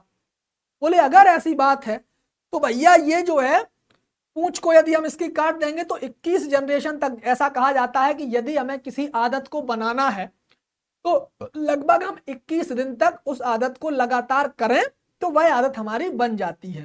जैसे हम लोग कहते थे जब बचपन में कि भाई हम लोग सुबह 4 बजे नहीं जग पाते हैं, तो उस आदत को यदि हमें बनाना होता है तो 21 दिन का सबसे बड़ा फॉर्मूला होता है कि यदि हमें किसी आदत को बनाना है तो 21 दिन तक लगातार हम वह काम करें उसी समय पर, तो हमारी आदत पड़ जाती है। और यदि किसी आदत को छोड़ना है तो लगभग 60 दिन का समय लगता है। 60 दिन तक यदि हम वो ना करें तो हमारी आदत फिर छूट जाती है। ये नियम है। तो उसी नियम को आपके वीजमैन नामक वैज्ञानिक ने आजमाया। 21 जनरेशन तक चूहे की टेल को उन्होंने पूंछ को काटा, काटते रहे, उन पर प्रयोग करते रहे, लेकिन उन्हें आगे की जनरेशन में चूहे की कोई भी इसमें परिवर्तन नहीं देखने को मिला। और कहने का मतलब यह हुआ कि 22वीं, 23वीं, 24वीं और आगे की जनरेशन में बराबर उन्हें पूंछ देखने को मिलती रही। बराबर जब उन्हें पूंछ देखने को मिलती रही तो उन्होंने इस बात को बिल्कुल अस्वीकार करवा दिया कि भैया जो लेमार्क ने कहा था वो बिल्कुल गलत था। तो वीजमैन नामक वैज्ञानिक ने अपनी इस जर्मोप्लाज्म थियरी में इस बात को बताया था, जिसे हम लोग हिंदी में कहते हैं जनन द्रव्यवाद। क्या कहा जाता है? जनन द्रव्यवाद कहा जाता है। तो आप लोग बताइए, ये चार की चारों थियरी आपको बिल्कुल क्लियर हुई? चार की चारों थियरी में क्या बताया गया था, बिल्कुल क्लियर हुआ? ठीक है, अब देखिए हम लोग आगे बढ़ते हैं और आगे क्या बताया गया। मेंडेलियन कॉन्सेप्ट ऑफ हेरिडिटी, यानी कि 1900 से लेकर के जो हम लोगों ने 1920 के बीच में देखा। हाँ जी, बिल्कुल सही बात है, मनुष्य के बहुत सारे अंग का उपयोग नहीं है, लेकिन वह अभी तक खत्म नहीं हुआ है। बिल्कुल सही बात है, ठीक है, ऐसा होता है, लेकिन कई चीजें उसमें भी आगे आती हैं, वो भी दोनों में मतभेद हैं। जैसा हम लोग कहते हैं कि पहले हम लोगों में पूंछ पाई जाती थी, अभी भी टेलबोन पाई जाती है, लेकिन जो आपकी पूंछ होती है वो पहले हम लोगों में पाई जाती थी, हम लोगों ने उसका उपयोग करना बंद कर दिया, तो भैया वो कैसी हो गई, विलुप्त हो गई। ऐसा ही तो कहा जाता है, ऐसा बताया गया। वही चीजें हैं यहाँ पर, लेकिन अभी इन लोगों में क्या है, मतभेद हैं। मतभेद हैं, अपने अपने मत सभी ने दिए। हम लोगों को क्या याद रखना है कि भैया कौन सी थियरी में क्या बताया गया, कौन सी सिद्धांत में क्या बताया गया। हाँ सही बात है, लाखों पीढ़ी लग सकती हैं। आनुवांशिकता की मेंडेलियन अवधारणाएं बताया गया। मेंडेलियन कॉन्सेप्ट ऑफ हेरिडिटी 1900 से 1920 के बीच की बात की गई है। बताया गया 1900 में आपके 3 वैज्ञानिक आए जिनका नाम था ह्यूगो डिब्रीज, कार्ल कोरेंस और वॉन सरमैक। इन्होंने क्या किया, स्वतंत्र रूप से पुनः आनुवंशिकी के नियमों की खोज की। उन्होंने अपने प्रयोग द्वारा मेंडल के नियमों की सत्यता प्रमाणित की और इस बात को बताया कि भैया जो मेंडल खोज के गए हैं वो बिल्कुल क्लियर बात है, उन्होंने उस चीज को पहले ही खोज दिया था। सन 1900 के बाद आनुवंशिकी का विकास बहुत तेजी के साथ हुआ और फिर हम लोगों ने उसे एक सब्जेक्ट के रूप में पढ़ना शुरू किया। ठीक है, तो इतनी बात आपको समझ में आई। जो बात हम आपको बता चुके कि 1900 में रिडिस्कवरी हुई थी इनकी, पुनः इनके खोज को दोबारा से दोहराया गया था ह्यूगो डिब्रीज, कार्ल कोरेंस और आपके सरमैक नामक वैज्ञानिक के द्वारा। ठीक है, उसके बाद आगे क्या बताया गया, 1901 में एक वैज्ञानिक आए जिनका नाम था निल्सन एंड एहले। निल्सन एंड एहले नामक वैज्ञानिक थे। उन्होंने गेहूं, जौ, जई में सुधार करने के उद्देश्य से गेहूं, जौ, जई। अब इनके सभी के नाम तो आपको पता ही होगा। गेहूं का साइंटिफिक नेम, वानस्पतिक नाम क्या होता है? ट्रिटिकम एस्टिवम होता है। जौ का क्या होता है? हॉर्डियम वल्गेर होता है। और जई का क्या होता है? एवेना सेटाइवा होता है। क्या होता है? एवेना सेटाइवा होता है। तो ये जो है निल्सन एहले नामक वैज्ञानिक ने गेहूं, जौ और जई में सुधार करने के उद्देश्य से शुद्ध वंशक्रम चयन, जिसे हम लोग हिंदी में कहते हैं प्योर लाइन सिलेक्शन, का प्रयोग आरंभ किया। प्योर लाइन सिलेक्शन का इन्होंने प्रारंभ किया। और ये जो आपका प्योर लाइन सिलेक्शन है, ये किस वैज्ञानिक ने दिया था? नोट करना, ये जो आपका दिया था जॉनसन नामक वैज्ञानिक ने। किसने दिया था? जॉनसन नामक वैज्ञानिक ने दिया था। ठीक है, बिल्कुल क्लियर हुई बात? इतनी बात बिल्कुल क्लियर हुई। सुधार करने के उद्देश्य से शुद्ध वंशक्रम चयन, प्योर लाइन सिलेक्शन का प्रयोग आरंभ किया। किसने? जॉनसन नामक वैज्ञानिक।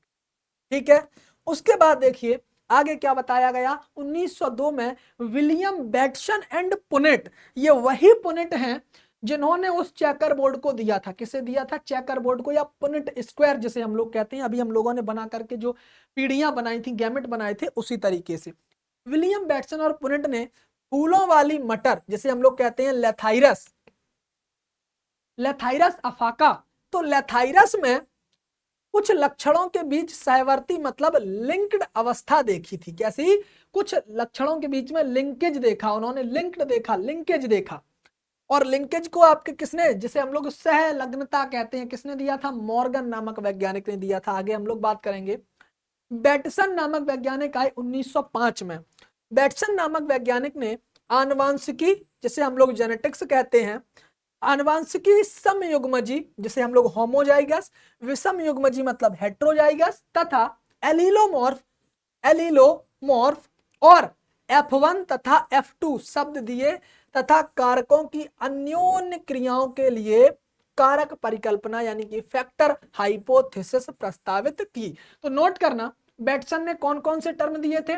होमोजाइगस, हेट्रोजाइगस, एलिलोमॉर्फ और F1 और F2, ये सभी टर्म किस वैज्ञानिक ने दिए थे? बैटसन ने दिए थे। और बैटसन ने ही सन 1905 ईस्वी में जेनेटिक्स टर्म दिया था। क्या दिया था? जेनेटिक्स टर्म दिया था। तो ये सभी टर्म एक साथ लिख लीजिए और सामने लिखिएगा बैटसन, आपको हमेशा के लिए याद हो जाएगा। बिल्कुल क्लियर हुआ? चलिए अब देखिए हम लोग आगे बढ़ते हैं। आगे देखिए क्या बताया गया। आगे बताया गया 1902 में वैज्ञानिक आए सटन तथा बोवेरी, सटन, कोरेंस तथा बोवेरी। मेनली जो है आपका सटन और बोवेरी के नाम से जाना जाता है। इन्होंने क्या किया था? गुणसूत्र के व्यवहार तथा मेंडेलियन पृथक्करण में समांतरता का अध्ययन किया, तथा सटन बोवेरी ने क्रोमोसोमवाद, जिसे हम लोग क्रोमोसोम थियरी कहते हैं, प्रस्तुत कर इस क्षेत्र में एक महत्वपूर्ण योगदान दिया था। अच्छा, इस बात का मतलब क्या हुआ? इस बात का मतलब यह हुआ कि जो आपके सटन और बोवेरी थे, इन्होंने गुणसूत्रवाद को दिया था। गुणसूत्रवाद का मतलब है इन्होंने बताया कि पेरेंट में जो आपके गुणसूत्र मौजूद होते हैं, वही गुणसूत्र आपके प्रोजनी में पाए जाते हैं। उन पर उपस्थित डीएनए, उनमें उपस्थित डीएनए ही पेरेंट से प्रोजनी में जाता है, मतलब पूर्वज से यानी कि जनक से संतति में जाता है। उसी को हम लोग क्या कहते हैं? ये आपका क्रोमोसोमवाद कहलाता है, जिसे हम लोग क्रोमोसोम थियरी के नाम से जानते हैं। ये आपकी किसने दी थी? सटन तथा बोवेरी। आपको ज्यादातर लिखा मिलेगा किसने दी थी? सटन तथा बोवेरी नामक वैज्ञानिक ने दी थी। 1902 में ह्यूगो डिब्रीज ने अकेले स्थायी तथा अचानक आनुवंशिक परिवर्तनों को उत्परिवर्तन, जिसे हम लोग म्यूटेशन कहते हैं, नाम दिया। इस संबंध में उत्परिवर्तन म्यूटेशन थियरी प्रस्तुत भी किया था। म्यूटेशन थियरी को प्रस्तुत किया था किसने? ह्यूगो डिब्रीज ने। इस वजह से इन्हें ही म्यूटेशन का सबसे बड़ा जो श्रेय है ऑब्जर्व करने का, या कह सकते हैं टर्म का या कॉन्सेप्ट का, वो ह्यूगो डिब्रीज को ही जाता है। इसलिए सबसे बड़ा योगदान म्यूटेशन के बारे में किसे माना जाता है? ह्यूगो डिब्रीज को ही माना जाता है। ठीक है, उसके बाद 1908 की बात है, समय था 1908 का। एक वैज्ञानिक थे जिनका नाम था डेवनपोर्ट। क्या नाम था? डेवनपोर्ट नाम था। इन डेवनपोर्ट नामक वैज्ञानिक ने संकर ओज अब देखिए दोनों टर्म को समझते चलिए। संकर ऊज का मतलब होता है हाइब्रिड विगर, क्या इंग्लिश में कहते हैं हाइब्रिड विगर, और हाइब्रिड विगर को ही हम लोग कहते हैं हेट्रोसिस। क्या कहा जाता है? हेट्रोसिस। और हेट्रोसिस आपकी क्या होती है? हेट्रोसिस होती है दोनों पेरेंट से, यानी कि दोनों जनकों से जो हमें प्रोजनी प्राप्त होती है, दोनों जनक ने आपस में क्रॉस करवाया, क्रॉस करवाने के बाद जो हमें अगली पीढ़ी में जो संतति प्राप्त हुई, जो संतान प्राप्त हुई, उस संतान का क्या किया जाता है? उस संतान में हमें दोनों पेरेंट से अच्छे करेक्टर देखने को मिलते हैं, सुपीरियर हमें प्राप्त होता है। मतलब दोनों में हमें कैसे करेक्टर देखने को मिलते हैं? दोनों से लक्षण इसमें हमें अच्छे देखने को मिलते हैं, वही होता है हाइब्रिड विगर। बताया गया के लिए सर्वप्रथम प्रभावितता परिकल्पना मतलब डोमिनेंस हाइपोथेसिस की व्याख्या दी थी। किसने दी थी? डेवनपोर्ट नामक वैज्ञानिक ने। किसने दी थी? डेवनपोर्ट नामक वैज्ञानिक ने आपकी दी थी। कब दी थी? 1908 ईस्वी में संकर ओज के बारे में बताया था, या हम लोग इसे कह सकते हैं प्रभावित परिकल्पना, मतलब प्रभावितता मतलब डोमिनेंसी हाइपोथेसिस के बारे में यहां पर बताया था। इतनी बात क्लियर हुई? चलिए अब देखिए आगे बताया गया 1908 में हार्डी एंड वीनबर्ग वैज्ञानिक थे, जिनका नाम था हार्डी और वीनबर्ग। नोट करना, जो आपके हार्डी थे और वीनबर्ग थे, तो हार्डी आपके कहां के रहने वाले थे? जर्मनी के, और वीनबर्ग आपके इंग्लैंड के रहने वाले थे। इंग्लैंड और जर्मनी के दोनों आप ये वैज्ञानिक रहने वाले थे। 1908 की बात है। 1908 में इन्होंने क्या किया?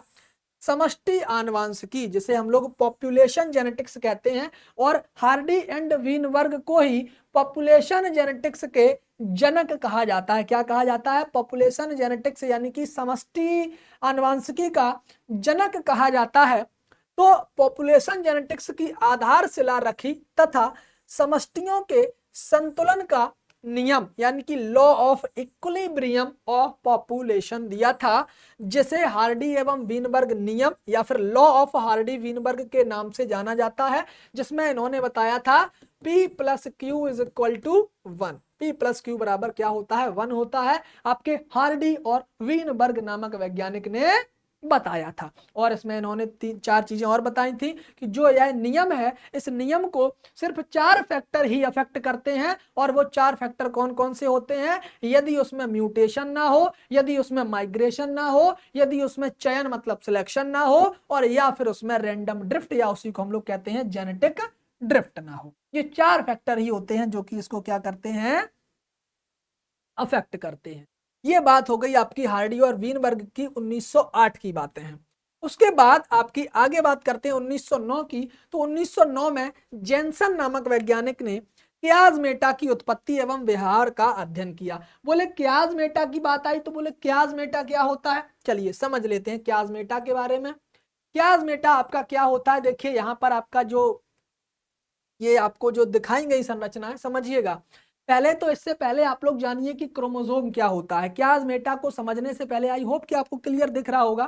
यदि नहीं दिख रहा है तो बिल्कुल क्लियर करते हैं इस बात को। हाँ, अब बिल्कुल क्लियर दिखा होगा।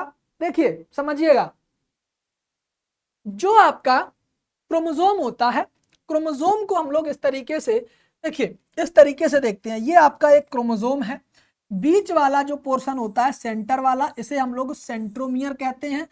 ये वाली जो चीजें होती हैं इसे हम लोग क्या कहते हैं? आर्म कहते हैं, या इसी को हम लोग क्रोमेटिड कह देते हैं। यहाँ पर लिखा गया शॉर्ट आर्म, और ये पोलर रीजन होता है, इसे हम लोग टीलोमियर कहते हैं। ठीक है, ये आपकी लॉन्गर आर्म, या इसी को हम लोग क्रोमेटिड भी कह देते हैं। चलिए हिंदी में लिखते हैं, क्रोमेटिड। क्या कहा जाता है? क्रोमेटिड कहा जाता है। ठीक है, उसके बाद सिस्टर क्रोमेटिड। ये दोनों आपस में कैसे हैं? सिस्टर क्रोमेटिड है। ये तो हो गया आपका क्रोमोसोम। अब ऐसी कंडीशन पाई जाती है, कैसी कंडीशन? जब हमें क्रोमोसोम के बीच में ऐसी कंडीशन देखने को मिलती है कि जब उनका आपस में क्या हो जाता है? क्रॉसिंग ओवर कहते हैं। किसमें होती है? ये होती है आपकी मियोसिस फर्स्ट की। जो आपकी मियोसिस मतलब अर्धसूत्री विभाजन होता है, उस अर्धसूत्री विभाजन की सब स्टेज मतलब उप अवस्था की प्रोफेज फर्स्ट मतलब पूर्वावस्था के में जो आपकी सब स्टेज होती है जिसका नाम है क्या, पैचिटीन। क्या कहा जाता है, पैचिटीन। इस पैचिटीन में क्रॉसिंग ओवर हमें देखने को मिलती है, आपस में क्रोमोसोम ओवरलैप कर जाते हैं तो क्रॉसिंग ओवर देखने को मिलती है। तो the point of crossing over, जहां पर क्रॉसिंग ओवर हो रही होती है उसी को हम लोग कहते हैं क्याजमेटा। क्या कहा जाता है, क्याजमेटा कहा जाता है। तो इस क्याजमेटा के बारे की बात ही तो कर रहे थे हम लोग। तो the point of crossing over, उसे हम लोग क्या कहते हैं, क्याजमेटा कहते हैं। क्या कहा जाता है, क्याजमेटा कहा जाता है। आपको इतनी बात समझ में आई। चलिए अब देखिए आगे क्या बताया गया। 1910 में मॉर्गन, टीएच मॉर्गन ने वंशागति का क्रोमोसोम यानी कि क्रोमोसोम थियरी ऑफ इनहेरिटेंस के बारे में बताया था। वही बात 1911 में सहलग्नता की खोज करके सहलग्नतावाद यानी कि लिंकेज थियरी प्रस्तुत की थी। लिंकेज जिसे हम लोग सहलग्नता कहते हैं, क्या कहा जाता है, सहलग्नता। क्या कहा जाता है उसे, उसे सहलग्नता कहा जाता है। तो ये आपका किसने दिया था, T H Morgan. T H Morgan का पूरा नाम नोट करिएगा, इनका पूरा नाम होता है थॉमस हंट मॉर्गन। क्या इनका पूरा नाम होता है, थॉमस हंट मॉर्गन। तो टी एच मॉर्गन ने इसके बारे में बताया था, किसने, सहलग्नता के बारे में। सहलग्नता होता क्या है, सहलग्नता का मतलब होता है कि जब किसी एक गुणसूत्र पर उपस्थित दो या दो से अधिक जीन एक साथ उपस्थित होते हैं और वो एक साथ उपस्थित होते और पेरेंट में यानी कि जनक में भी वो एक साथ ही जनक से संतान में चले जाते हैं, संतान में स्थानांतरित हो जाते हैं। यानी कि जैसे उस क्रोमोसोम पर पाए जा रहे हैं उसी तरीके से वो आपके संतान में स्थानांतरित हो जाते हैं। ये होता है सहलग्नता, मतलब साथ साथ लगे रहते हैं, इसलिए उन्हें कहते हैं सहलग्नता और इंग्लिश में इसे लिंकेज कहा जाता है। इस थियरी को टी एच मॉर्गन नामक वैज्ञानिक ने बताया था, कब, 1911 ईस्वी में। ठीक है, इतनी बात समझ में आई, बिल्कुल क्लियर हुआ। अब देखिए बताया गया 1920 में ईस्ट एवं जोन्स नामक वैज्ञानिक ने आवर्ती वरण, जिसे हम लोग रिकरेंट सिलेक्शन कहते हैं, स्कीम प्रस्तावित की थी। किसने, ईस्ट एंड जोन्स नामक वैज्ञानिक ने आवर्ती वरण के बारे में बताया था, यानी कि रिकरेंट सिलेक्शन के बारे में बताया था। ठीक है, इतनी बात बिल्कुल क्लियर हुई। अब देखिए हम लोग आगे बढ़ते हैं और आगे क्या बताया गया, आनुवांशिकता की मेंडल के बाद की अवधारणा यानी कि पोस्ट मेंडेलियन कॉन्सेप्ट। अब हम लोग बात करेंगे पोस्ट मेंडेलियन कॉन्सेप्ट के बारे में। जब जेनेटिक्स पूरी तरीके से विकसित हो चुकी थी उसके बाद की हम लोग बातें करेंगे। तो बताया 1921 में किहारा ने गेहूं ट्रिटिकम एस्टिवम की उत्पत्ति का विश्लेषणात्मक अध्ययन किया। अच्छा, किहारा नामक वैज्ञानिक ने गेहूं मतलब ट्रिटिकम एस्टिवम की उत्पत्ति का विश्लेषणात्मक अध्ययन किया था। तो 1921 की बात है, किहारा ने बताया था कि भैया ट्रिटिकम एस्टिवम कैसे बना था। तो जानिए कैसे बना था ट्रिटिकम एस्टिवम। ठीक है, देख लीजिए कैसे बना था। देखिए यहां तो था आपका ट्रिटिकम मोनोकोकम, हमारे पास पहले क्या था, ट्रिटिकम मोनोकोकम। तो ट्रिटिकम मोनोकोकम का क्रॉस अननोन स्पीसीज कह सकते हैं या फिर कहीं कहीं लिखा होता है एजिलोप्स स्पेल्टोइड्स।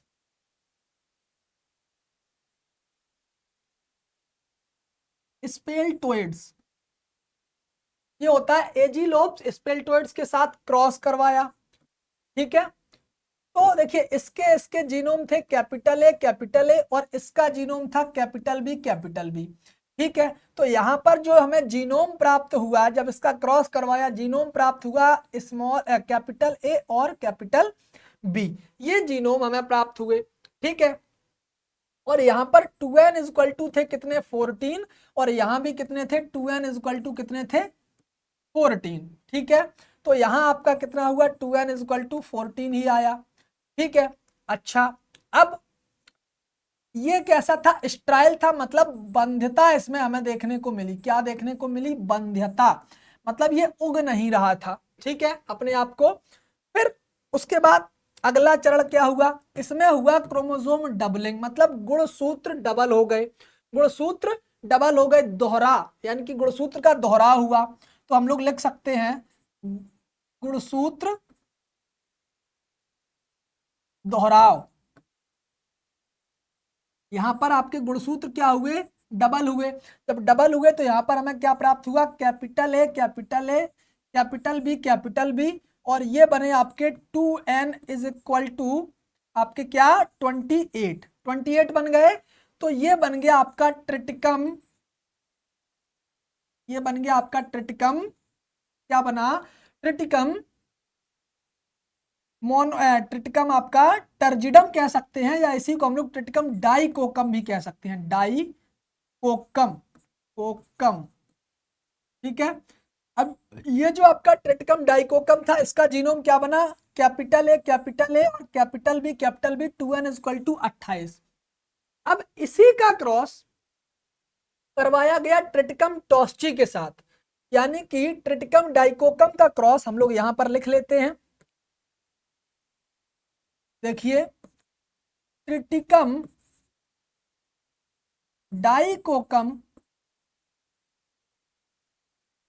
का क्रॉस फिर करवाया गया ट्रिटिकम टॉस्ची के साथ। जब ट्रिटिकम टॉस्ची के साथ करवाया गया तो हमें क्या प्राप्त हुआ, समझिए। यहां तो 2n इक्वल टू कितने थे, 28 थे। जीनोम था कैपिटल ए और कैपिटल बी।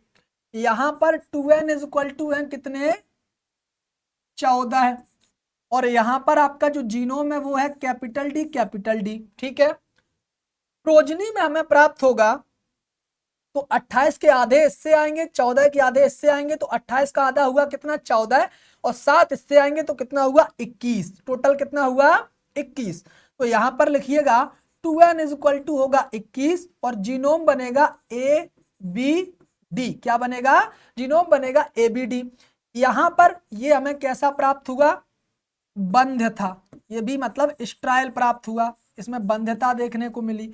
जब बंध्यता देखने को मिली तो इसमें हुआ क्या, गुणसूत्र का दोहराव हुआ, वो भी कैसा, प्राकृतिक। यहां भी आपका प्राकृतिक ही हुआ था, स्पॉन्टेनियस हुआ था। और यहां भी आपको क्या देखने को मिलेगा, प्राकृतिक गुणसूत्र दोहराव,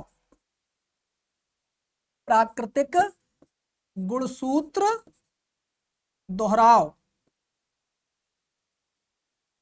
ऐसा आपको देखने को मिलेगा।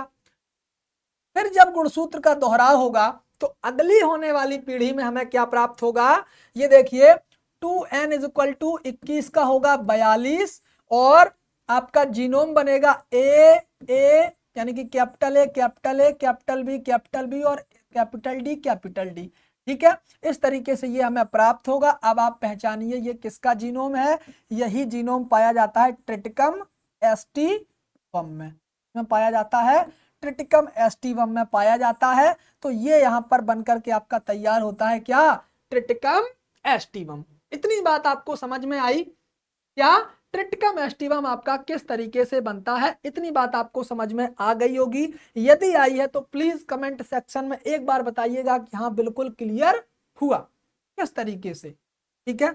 देखिए ये आपका यहां पर बिल्कुल क्लियर होता है। अब देखिए इससे रिलेटेड और आगे बढ़ लेते हैं, आगे और क्या बताया गया। तो ये तो बात हुई किहारा की, ये किसने दी थी, किहारा ने दी थी, ठीक है।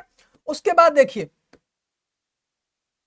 आगे बढ़ते हैं, आगे बताया गया 1924 में ब्लैक सली एवं एवरी ने कोल्चिसिन से कृत्रिम बहुगुणता उत्पन्न की। कोल्चिसिन क्या होता है, कोल्चिसिन एक ऐसा केमिकल है या एक ऐसा रसायन है, एक ऐसा केमिकल है या एक ऐसा रसायन है जो कि क्या करता है, गुणसूत्र दोहराव करता है। क्या करता है, गुणसूत्र दोहराव के लिए प्रयोग किया जाता है, जिसका फॉर्मूला नोट करिएगा, क्या होता है, C22S25NO6 होता है। क्या होता है, C22S25H25 और NO6 होता है, ये आपका कोल्चिसिन होता है, ठीक है। इतनी बात समझ में आई। तो कोल्चिसिन का प्रयोग यहां पर किया गया, किसने किया, ब्लैक्सली एवं एवरी नामक वैज्ञानिक ने, और ये जहां से हमें प्राप्त होता है उसका नाम नोट करिएगा, कोल्चिकम ऑटमनेल। कोल्चिकम ऑटमनेल नामक पौधे से ये हमें प्राप्त होता है। किससे प्राप्त होता है? कोल्चिकम ऑटमनेल नामक पौधे से ये हमें प्राप्त होता है, जिसे हम लोग क्या कहते हैं? कोल्चिसीन कहते हैं। इतनी बात क्लियर हुई। अब आगे बताया गया 1925 में ईस्ट तथा मैंगलन डॉर्फ ने निकोसियाना सेंडरी में युग्मक उद्भिदी स्व अनिषेच्यता का वर्णन किया था। स्व अनिषेच्यता क्या होती है? स्व अनिषेच्यता होती है जिसे हम लोग इंग्लिश में कहते हैं सेल्फ इनकम्पैटिबिलिटी। क्या कहा जाता है? इसे कहा जाता है सेल्फ इनकम्पैटिबिलिटी। ये किसने बताया था? ईस्ट तथा मैंगलन डॉर्फ ने बताया था। ये क्या होता है? ये होता है जब कोई प्लांट अपने ही अंदर अपने ही प्लांट को फर्टाइल नहीं कर पाता है, निषेचित नहीं कर पाता है, और किसी दूसरे प्लांट को फर्टाइल कर देता है या निषेचित कर देता है, ऐसी प्रक्रिया स्व अनिषेच्यता के अंतर्गत आती है। किसके अंतर्गत आती है? स्व अनिषेच्यता के अंतर्गत आती है। और यह बात बताई थी ईस्ट तथा मैंगलन डोरोफ नामक वैज्ञानिक ने। किसने? ईस्ट तथा मैंगलन डोरोफ नामक वैज्ञानिक ने इस बात को बताया था और रिपोर्ट किया था किसमें? निकोसियाना सेंडरी में। ठीक है, इतनी बात क्लियर हुई। अब देखिए 1926 में वैज्ञानिक आए स्मिड। स्मिड ने गेहूं में आनुवांशिकी कोशिका द्रव्य नरबंधता की खोज की। कोशिका यानी कि आनुवांशिकी कोशिका द्रव्य नरबंधता का मतलब होता है, इंग्लिश में कहें तो ये होती है आपकी साइटोप्लाज्मिक जेनेटिक मेल स्टेरिलिटी। इसे हम लोग क्या कहते हैं? Cytoplasmic genetic male sterility. Male sterility, ठीक है। ये आपकी किसने बताई थी? ये आपकी बताई थी स्मिड नामक वैज्ञानिक ने। और ये आपके स्मिड नामक वैज्ञानिक जो थे, साइटोप्लाज्मिक जेनेटिक मेल स्टेरिलिटी में आपके जो जीन पाए जाते हैं गवर्न होते हैं न्यूक्लियर और साइटोप्लाज्मिक दोनों जीन के द्वारा। किसके द्वारा? साइटोप्लाज्मिक और आपके न्यूक्लियर जीन। न्यूक्लियर मतलब केंद्रक में पाए जाने वाले जीन, और साइटोप्लाज्म का मतलब होता है क्या? साइटोप्लाज्म का मतलब होता है कोशिका द्रव्य में पाए जाने वाले जीन के द्वारा। ठीक है, तो ये आपका क्या होता है? इसमें पाए जाने वाले जीन के द्वारा ये दोनों कंट्रोल होते हैं। इतनी बात समझ में आई। अब देखिए आगे क्या बताया गया। ये रिपोर्ट किया था किसने? स्मिड नामक वैज्ञानिक ने 1927 में। कार्पचेंको वैज्ञानिक का नाम है कार्पचेंको। इन कार्पचेंको नामक वैज्ञानिक ने मूली तथा पत्ता गोभी के बीच में संकरण करवाया था, मतलब हाइब्रिडाइजेशन करवाया। सर्वप्रथम मूली तथा पत्ता गोभी के बीच में इन्होंने संकरण करवाया। तो मूली का साइंटिफिक नेम क्या होता है? रेफनस सेटाइवस होता है। क्या होता है? रेफनस सेटाइवस होता है। और पत्ता गोभी का क्या होता है? Brassica oleracea. क्या होता है? Brassica oleracea. और जो आपका ब्रेसिका ओलेरेसिया होता है, इनके बीच में जब क्रॉस करवाया तो इन्हें मिला क्या? रेफिनो ब्रेसिका। तो कार्पेचेंको का ये जो संकरण था ये फेल हो गया था। किस तरीके से? यानी कि इसमें ये असफल हो गए। इन्होंने सोचा था कि नीचे हम एक ही पौधे में मूली प्राप्त कर लें और ऊपर हम पत्ता गोभी प्राप्त कर लें, लेकिन ऐसा नहीं हुआ। इसमें इनका क्या हो गया? उल्टा हो गया। ऊपर मूली और नीचे पत्ता गोभी मिली, मतलब वो कंप्लीटली पूर्ण रूप से सफल नहीं हो पाया। तो जब वो सफल नहीं हो पाया तो ऐसी कंडीशन यहां पर किसकी देखने को मिली? यहां पर ये आपके जो कार्पेचेंको नामक वैज्ञानिक थे ये कैसे हो गए? असफल हो गए। इनके क्रॉस को क्या बताया गया? रेफिनो ब्रेस्का। जो यहां पर बना था उसका क्या नाम था? रेफिनो ब्रेस्का। ये दिया गया था 1927 में। उसके बाद 1927 में ही आपके एक वैज्ञानिक है जिनका नाम था मुलर।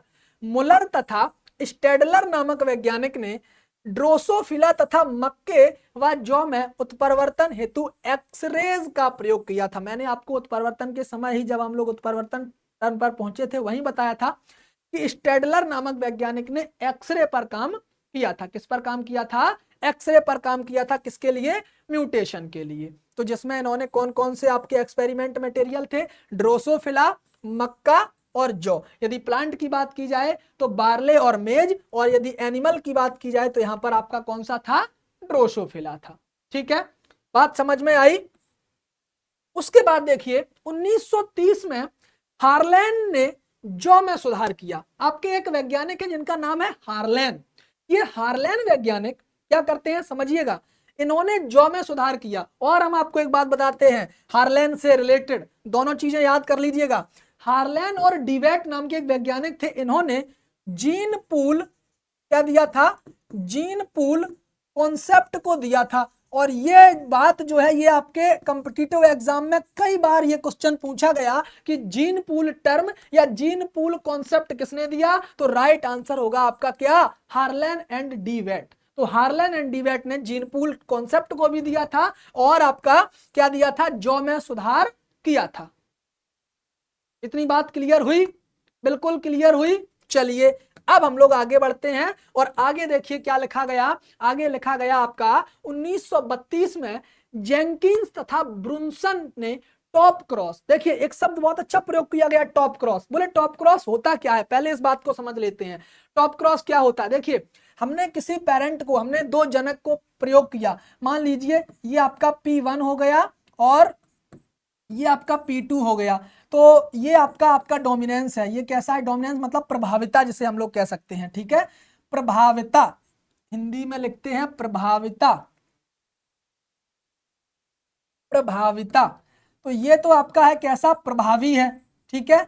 ये जो आपका पेरेंट है ये प्रभावी और ये रिसेसिव है। ये कैसा है, अप्रभावी, जिसे हम लोग कहते हैं हिंदी में अप्रभावी, ठीक है। दोनों के बीच में क्रॉस करवाया F1 में, यानी कि प्रथम जनरेशन में, प्रथम पीढ़ी में जो हमें मिला वो, उसका क्रॉस फिर हम लोगों ने किसके साथ करवा दिया, प्रभावी पेरेंट के साथ करवा दिया। तो जो प्रभावी पेरेंट के साथ क्रॉस करवाया इसको हम लोग टर्म देते हैं टॉप क्रॉस। इसे क्या कहा जाता है, टॉप क्रॉस कहा जाता है। इस टॉप क्रॉस को किसने दिया था, जेनकिंस तथा ब्रुनसन नामक वैज्ञानिक ने 1932 में टॉप क्रॉस विश्लेषण के द्वारा संयोजन क्षमता मतलब कंबाइनिंग एबिलिटी के बारे में बताया था। कंबाइनिंग एबिलिटी परीक्षा की विधि निकाली थी, ठीक है। इतनी बात समझ में आई, किसने, जेनकिंस तथा ब्रुनसन ने टॉप क्रॉस के बारे में बताया और टॉप क्रॉस का प्रयोग करके उन्होंने कंबाइनिंग एबिलिटी के बारे में बताया। और जो आपकी कंबाइनिंग एबिलिटी होती है वो दो प्रकार की होती है, जनरल कंबाइनिंग एबिलिटी और स्पेसिफिक कंबाइनिंग एबिलिटी, ठीक है। क्लियर हुआ। अब देखिए हम लोग आगे बढ़ते हैं और आगे क्या बताया गया। आगे देखिए बताया गया कि 1933 में रोड्स ने मक्का में कोशिका द्रव्य नरबंधिता की खोज की थी। मक्का में एक आपके वैज्ञानिक थे रोड्स। इन रोड्स नामक वैज्ञानिक ने मक्का में कोशिका द्रव्य, कोशिका मतलब साइटोप्लाज्मिक मेल स्टेरिलिटी की खोज की थी। और साइटोप्लाज्मिक मेल स्टेरिलिटी को गवर्न करने वाले जो जीन होते हैं वो कौन से होते हैं, साइटोप्लाज्मिक जीन होते हैं। कौन से होते हैं, साइटोप्लाज्मिक जीन होते हैं, ठीक है। क्लियर हुआ। तो ये आपकी किसने रिपोर्ट की थी, रोड्स नामक वैज्ञानिक ने। ये कुछ फैक्ट हैं जो कि आपको याद करने पड़ेंगे। क्या करने पड़ेंगे, याद करने पड़ेंगे, ठीक है। 1939 में एक आपके वैज्ञानिक थे जिनका नाम था सीयर्स। इन्होंने कोशिकीय अध्ययन द्वारा गेहूं में गुणसूत्रों का निरीक्षण किया था। किसके, सेल स्टडी की, किसके द्वारा, गेहूं में गुणसूत्रों का निरीक्षण किया। किसने, सीयर्स नामक वैज्ञानिक ने। किसने, ट्रिटिकम एस्टिवम में। फिर उसके बाद 1941 में एक वैज्ञानिक आए जिनका नाम था बीडल एंड टॉटम। अच्छा हाँ, बीडल एंड टॉटम के बारे में यदि हम लोग बात करते हैं तो इन्होंने क्या दिया था, न्यूरोस्पोरा में जैव रासायनिक प्रतिक्रिया के आनुवांशिक नियंत्रण पर खोज की थी। आनुवांशिक नियंत्रण पर खोज की। और दूसरा, एक जीन एक एंजाइम बाद निकाला। सबसे ज्यादा क्वेश्चन पूछा जाता है एक जीन एक एंजाइम बाद, यानी कि इंग्लिश में कहते हैं one gene one enzyme hypothesis, किस वैज्ञानिक ने दी थी, वो दी थी आपकी बीडल एंड टाटम नामक वैज्ञानिक ने। किसने दी थी, बीडल एंड टाटम नामक वैज्ञानिक ने दी थी, एक जीन एक एंजाइम बाद। इसमें बताया क्या गया था, इन्होंने बताया कि भैया जो आपके जीन होते हैं वो प्रत्येक जीन को कोई ना कोई एक एंजाइम, यानी कि प्रत्येक जीन किसी ना किसी एक पार्टिकुलर एंजाइम को कोड करता है। क्या करता है, कोड करता है। किसने बताया था, बीडल एंड टाटम नामक वैज्ञानिक ने। इन्होंने बताया कि कोई ना कोई एक जीन किसी एक पार्टिकुलर एंजाइम को, प्रत्येक जीन किसी ना किसी पार्टिकुलर एंजाइम को क्या करता है, कोड करता है। यह बात बताई थी बीडल एंड टाटम ने। फिर इस बात को सुधारा गया। क्या किया गया, सुधारा गया। एक जीन एक एंजाइम हाइपोथेसिस बीडल एंड टाटम ने दी। लेकिन फिर आगे बढ़े, कुछ समय बाद एक वैज्ञानिक आए, उन्होंने एक हाइपोथेसिस दी जिसका नाम था वन जीन वन पॉलीपेप्टाइड। इसमें उन्होंने क्या बताया, इसमें उन्होंने बताया कि जो एक जीन है वो किसी एक पार्टिकुलर पॉलीपेप्टाइड को कोड करता है। किसे कोड करता है? पॉलीपेप्टाइड को कोड करता है। तो पहले आपके वैज्ञानिक थे बीडल एंड टाटम, उन्होंने हाइपोथेसिस दी थी वन जीन वन एंजाइम की। इसे सुधारा गया, नाम दिया गया वन जीन वन पॉलीपेप्टाइड के नाम से, और अभी तक वही परिकल्पना आपकी चलती चली आ रही है। तो इतनी बात आपको समझ में आई। अब देखिए आगे बताया गया 1944 में वैज्ञानिक थे एवरी एवं साथियों ने रूपांतरण पदार्थ को डीएनए के रूप में प्रमाणित किया। अब इसको हम लोग समझ लेते हैं। देखिए सबसे पहली बात तो यह है, 1944 से पहले आपके एक वैज्ञानिक आए थे जिनका नाम था ग्रिफिथ। क्या नाम था? नोट करिएगा, उनका नाम था ग्रिफिथ, और वो लगभग आए थे 1928 ईस्वी में। 1928 ईस्वी में आए, उन्होंने इस बात को बताया। क्या बताया? बोले, जिनका नाम था ग्रिफिथ। नोट करना, बहुत अच्छे क्वेश्चन यहां से पूछे जाते हैं आपकी परीक्षा में। ग्रिफिथ नामक वैज्ञानिक ने एक एक्सपेरिमेंट किया। उनका मटेरियल था चूहा। किस पर किया था? चूहे पर, माउस पर किया। कब? 1928 की बात है। जिनके एक्सपेरिमेंट को हम लोग पूछा जाता है, डायरेक्ट ग्रिफिथ का नाम नहीं दिया जाता है, वहां पर पूछा जाता है कि ट्रांसफॉर्मेशन एक्सपेरिमेंट किसने किया था या किसने दिया था। तो नोट करिएगा, ट्रांसफॉर्मेशन एक्सपेरिमेंट, ट्रांसफॉर्मेशन एक्सपेरिमेंट आपका दिया था ग्रिफिथ नामक वैज्ञानिक ने। किस पर किया था? चूहे पर किया था। किस पर किया था? चूहे पर किया था। ठीक है। उसके बाद यहां पर ग्रिफिथ इस बात को प्रूफ करना चाह रहे थे कि डीएनए एक जेनेटिक मटेरियल है, लेकिन ये पूर्ण रूप से इस बात को नहीं बता पाए कि डीएनए एक जेनेटिक मटेरियल है। फिर उसके बाद आपके अगले वैज्ञानिक आए जिनका नाम था, कौन कौन से? 3 वैज्ञानिक थे, तीनों के नाम नोट करिएगा अच्छी तरीके से। कौन कौन से थे? मैक्लियोडी, मैकॉर्टी और एवरी। जिसमें आपकी जो मैकॉर्टी थी ये आपकी एक महिला वैज्ञानिक थी। तीनों के नाम नोट करिएगा, एवरी, मैक्लियोडी और मैकॉर्टी। ये तीन के तीनों वैज्ञानिकों ने 1944 ईस्वी में इस बात को बताया था, एवरी एवं उनके साथियों ने। कौन कौन से थे? मैक्लियोडी और मैकॉर्टी। ठीक है। ने रूपांतरण के बारे में, यानी कि ट्रांसफॉर्मिंग या कह सकते हैं एक्सपेरिमेंटिंग, ट्रांसफॉर्मर एक्सपेरिमेंटिंग के बारे में बात की थी। तो ये थे आपके 1944 की बात। इन्होंने कुछ हद तक डीएनए को जेनेटिक मटेरियल के रूप में साबित कर दिया। लेकिन फिर आपके एक वैज्ञानिक और आए जिनका नाम था हर्से एंड चेजे। ये आपके 2 वैज्ञानिक थे, हर्से एंड चेजे, जिनका नाम था। 1950 की बात है, समझिए 1950 तक हम चले आए थे, आजादी के बाद की बात है। लेकिन हम लोगों ने यह पता नहीं लगा पाया कि भैया डीएनए जेनेटिक मटेरियल है या आरएनए जेनेटिक मटेरियल है या प्रोटीन जेनेटिक मटेरियल है। अभी तक हम यहीं फंसे हुए थे। 3 चीजों में बड़ा मतभेद था। कोई कह रहा था प्रोटीन जेनेटिक मटेरियल है, कोई कह रहा डीएनए जेनेटिक मटेरियल है, कोई कह रहा आरएनए जेनेटिक मटेरियल है। 1950 तक पहुंच चुके।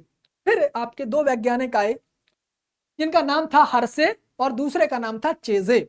इन हर्से और चेजे नामक वैज्ञानिक ने बैक्टीरियोफेज का प्रयोग किया, और बैक्टीरियोफेज का प्रयोग करके वो बैक्टीरियोफेज ई कोलाई में उन्होंने क्या किया? डाला। तो वहां पर उन्होंने एक बार प्रोटीन का प्रयोग किया और एक बार डीएनए को लेबल किया। क्या किया? लेबल किया। अगली प्रोजनी में उन्होंने देखा तो जब प्रोटीन को लेबल किया था, प्रोटीन वहां पर नहीं पाई गई, लेकिन जब उन्होंने डीएनए का प्रयोग किया तो वहां पर डीएनए जो है अगली प्रोजनी में पाया गया। जब डीएनए अगली प्रोजनी में पाया गया तो इस बात का बिल्कुल क्लियर कट हो गया कि भैया प्रोटीन जेनेटिक मटेरियल नहीं है, जबकि जो आपका डीएनए है वो जेनेटिक मटेरियल होता है। तो इस बात को पूर्ण रूप से सिद्धांत किसने बताया था? पूर्ण रूप से सिद्ध किसने किया था डीएनए एक जेनेटिक मटेरियल है? वह किया था हर्से एंड चेजे नामक वैज्ञानिक ने। किसने किया था? हर्से एंड चेजे नामक वैज्ञानिक ने। इतनी बात आपको समझ में आई? बिल्कुल क्लियर हुआ होगा कॉन्सेप्ट। जितने भी लोग इस क्लास में लाइव हैं एक बार बता दें कि ये आपका कॉन्सेप्ट बिल्कुल क्लियर हुआ। चलिए अब देखिए हम लोग आगे बढ़ते हैं, और आगे आपका क्या बताया गया? आनुवांशिकता की आधुनिक अवधारणाएं। हम लोग देखते हैं कि मॉडर्न रूप से यदि हम लोग जेनेटिक्स को देखें तो बताया गया कि आनुवांशिकता की आधुनिक अवधारणा है, मतलब जो अभी कॉन्सेप्ट चल रहे हैं प्रेजेंट टाइम में, रिसेंट कॉन्सेप्ट ऑफ हेरिडिटी 1951 के बाद की बातें हैं। 1951 के बाद हम लोगों ने क्या देखा कि एक आपके वैज्ञानिक थे जिनका नाम था केहारा। उन्होंने सर्वप्रथम गेहूं में कोशिकीय नरबंधता, साइटोप्लाज्मिक मेल स्टेरिलिटी के बारे में बताया था। किसने? केहारा नामक वैज्ञानिक ने साइटोप्लाज्मिक मेल स्टेरिलिटी के बारे में बताया था। और साइटोप्लाज्मिक मेल स्टेरिलिटी होती है वो आपके साइटोप्लाज्म में पाए जाने वाले जीन, या फिर कह सकते हैं प्लाज्मा जीन के द्वारा कंट्रोल होती है। इसके द्वारा? प्लाज्मा जीन के द्वारा कंट्रोल होती है। उसके बाद आपके एक वैज्ञानिक आए जिनका नाम था वाटसन एंड क्रिक। 1952 की बात है, थोड़ा थोड़ा आगे बढ़ रहे हैं। 1950 में हर्शे एंड चेजे ने जब इसका एक्सपेरिमेंट करके दे दिया कि भैया डीएनए जेनेटिक मटेरियल है, फिर आपके कुछ चीजें सामने आई। फिर आपके अगले वैज्ञानिक आए 1952 में, वाटसन और क्रिक। इसके बारे में भी हम लोग थोड़ी सी बात कर लेते हैं, बढ़िया सी चर्चा कर लेते हैं।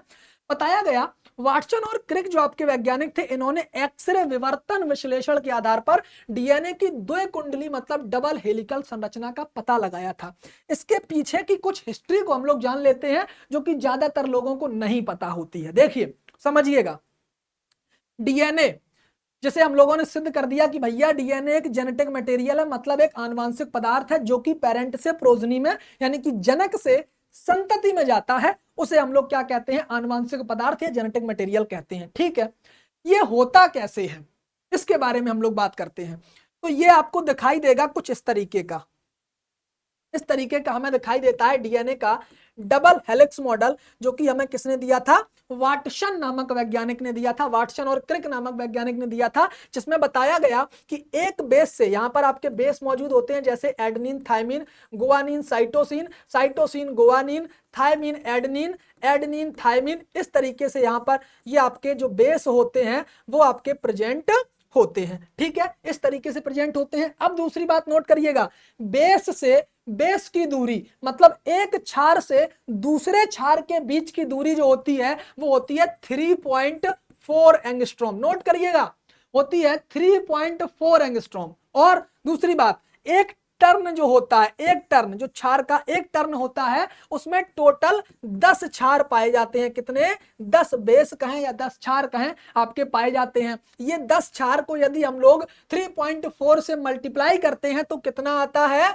34 एंगस्ट्रॉम, यानी कि 34 एंगस्ट्रॉम आता है। तो कह सकते हैं कि जो डीएनए का डबल हेलिक्स मॉडल होता है, जो डीएनए का डबल हेलिक्स मॉडल होता है, उसमें एक टर्न में 10 क्षार होते हैं। और यदि हम लोग उसकी लंबाई की बात करते हैं तो लंबाई होती है 34 एंगस्ट्रॉम। कितनी होती है? 34 एंगस्ट्रॉम। और यहां से डायरेक्टली क्वेश्चन पूछा जाता है, नोट कर लीजिएगा इस बात को, यहां से डायरेक्टली आपसे क्वेश्चन पूछा जाता है आपके कॉम्पिटिटिव एग्जाम में।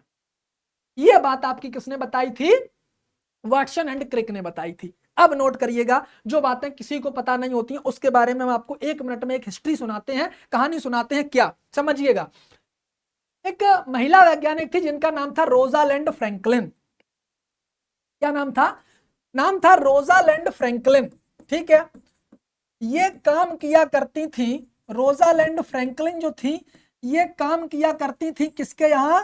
एक वैज्ञानिक थे जिनका नाम था विल्किंसन। क्या नाम था? विल्किंसन। ये जो विल्किंसन वैज्ञानिक थे, इनके यहां लैब में काम किया करती थी। जब ये काम करती थी तो इन्होंने एक्सरे का या कह सकते हैं यूवी लाइट का प्रयोग करके उसमें क्रिस्टलोग्राफी के द्वारा, किसके द्वारा? नोट करिएगा, क्रिस्टलोग्राफी के द्वारा एक पिक्चर को लिया था। उस पिक्चर का, उस फोटो का नाम भी दिया गया और पूछा भी जाता है कॉम्पिटिटिव एग्जाम में। उस फोटो का नाम है फोटो 51, फोटो 51। उस फोटो का, क्रिस्टलोग्राफी का, उन्होंने क्रिस्टलोग्राफी का प्रयोग करके एक चित्र लिया। किसका? डीएनए के हेलिक्स मॉडल का, डीएनए के हेलिक्स मॉडल का। और वहां पर उस पिक्चर को उन्होंने क्या नाम दिया? फोटो 51। अब ये जो इन्होंने सारी चीजें थी, जो भी इन्होंने डाटा कलेक्ट किया था, वो इनका वहीं लैब में रखा रहता था, भैया विल्किंसन के यहाँ रखा रहता था। जब विल्किंसन के यहाँ रखा रहता था तो विल्किंसन को इस बात के बारे में उन्होंने बताया कि देखिए सर, हमने ये काम किया है इस तरीके से। अच्छा, अब हुआ क्या? जो विल्किंसन नामक वैज्ञानिक थे, उन्होंने, वो बहुत अच्छे मित्र थे वाटसन और क्रिक के। किसके? वाटसन और क्रिक के बहुत अच्छे मित्र थे। जब दोनों बहुत अच्छे मित्र थे तो उन्होंने क्या किया, दोनों ने, विल्किंसन ने वाटसन और क्रिक को अपनी पूरी की पूरी जो रिसर्च थी रोजालैंड फ्रैंकलिन की, वो ऐसी उठाई और उठा करके वाटसन और क्रिक को दे दी। जब वाटसन और क्रिक को दे दी तो फिर वाटसन और क्रिक ने उनमें कुछ और सुधार किया, और सुधार करने के बाद रोजालैंड फ्रैंकलिन से पहले अपने इस रिसर्च पेपर को डीएनए के डबल हेलिक्स मॉडल को बना करके तैयार कर दिया, और रिसर्च पेपर में उसकी सारी की सारी चीजें लिख करके तैयार कर दी, और उस पेपर को सबसे पहले पब्लिश कर दिया गया। यानी कि वाटसन और क्रिक ने उसका प्रयोग किया वहां पर, और रोजालैंड फ्रैंकलिन की सारी मेहनत धरी रह गई, वो बेकार हो गई बिल्कुल। उसमें जो है आपका क्या हो गया, कोई उनका काम नहीं रहा, और उनकी पूरी की पूरी मेहनत का जो श्रेय है वो आपका किसने ले लिया, वाटसन और क्रिक ने ले लिया। इसीलिए रोजालैंड फ्रैंकलिन को डार्क लेडी ऑफ डीएनए कहा जाता है। क्या कहा जाता है, रोजालैंड फ्रैंकलिन को डार्क लेडी ऑफ डीएनए के नाम से भी जाना जाता है। इतनी बात आपको समझ में आई, बिल्कुल क्लियर हुआ होगा। तो ये बातें थी आपकी डीएनए से रिलेटेड। फिर आपके डीएनए से रिलेटेड यानी कि कुछ समय बाद आपकी जो रोजालैंड फ्रैंकलिन है, उनकी उस क्रिस्टलोग्राफी में काफी समय उन्होंने काम किया, यूवी रेज ने उन्हें बहुत ज्यादा इफेक्ट किया, एक्सरेज ने, तो उनकी मृत्यु हो गई। मृत्यु होने के बाद फिर आपके कुछ वैज्ञानिक जो आपके वाटसन, क्रिक और साथ में ही आपके विल्किंसन थे, इन्हें नोबेल प्राइज से सम्मानित भी किया गया, मतलब नोबेल पुरस्कार से नवाजा गया।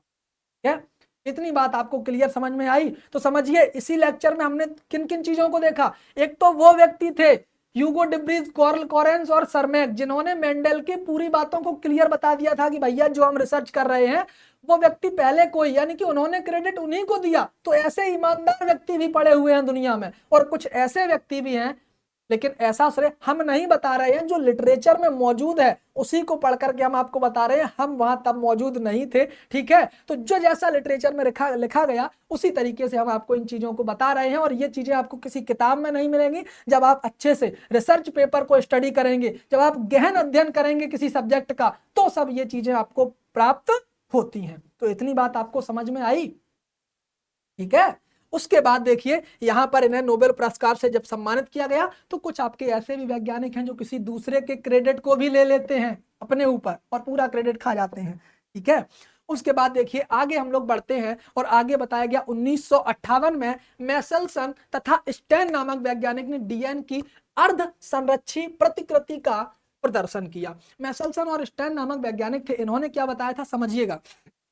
इन्होंने बताया कि जो आपका डीएनए होता है, डीएनए का जब रेप्लिकेशन होता है, रेप्लिकेशन के समय आपके एंजाइम कार्य करते हैं, हेलिकेज एंजाइम इनको क्या करता है, अनवाइंड करता है, अनवाइंड करने का काम करता है।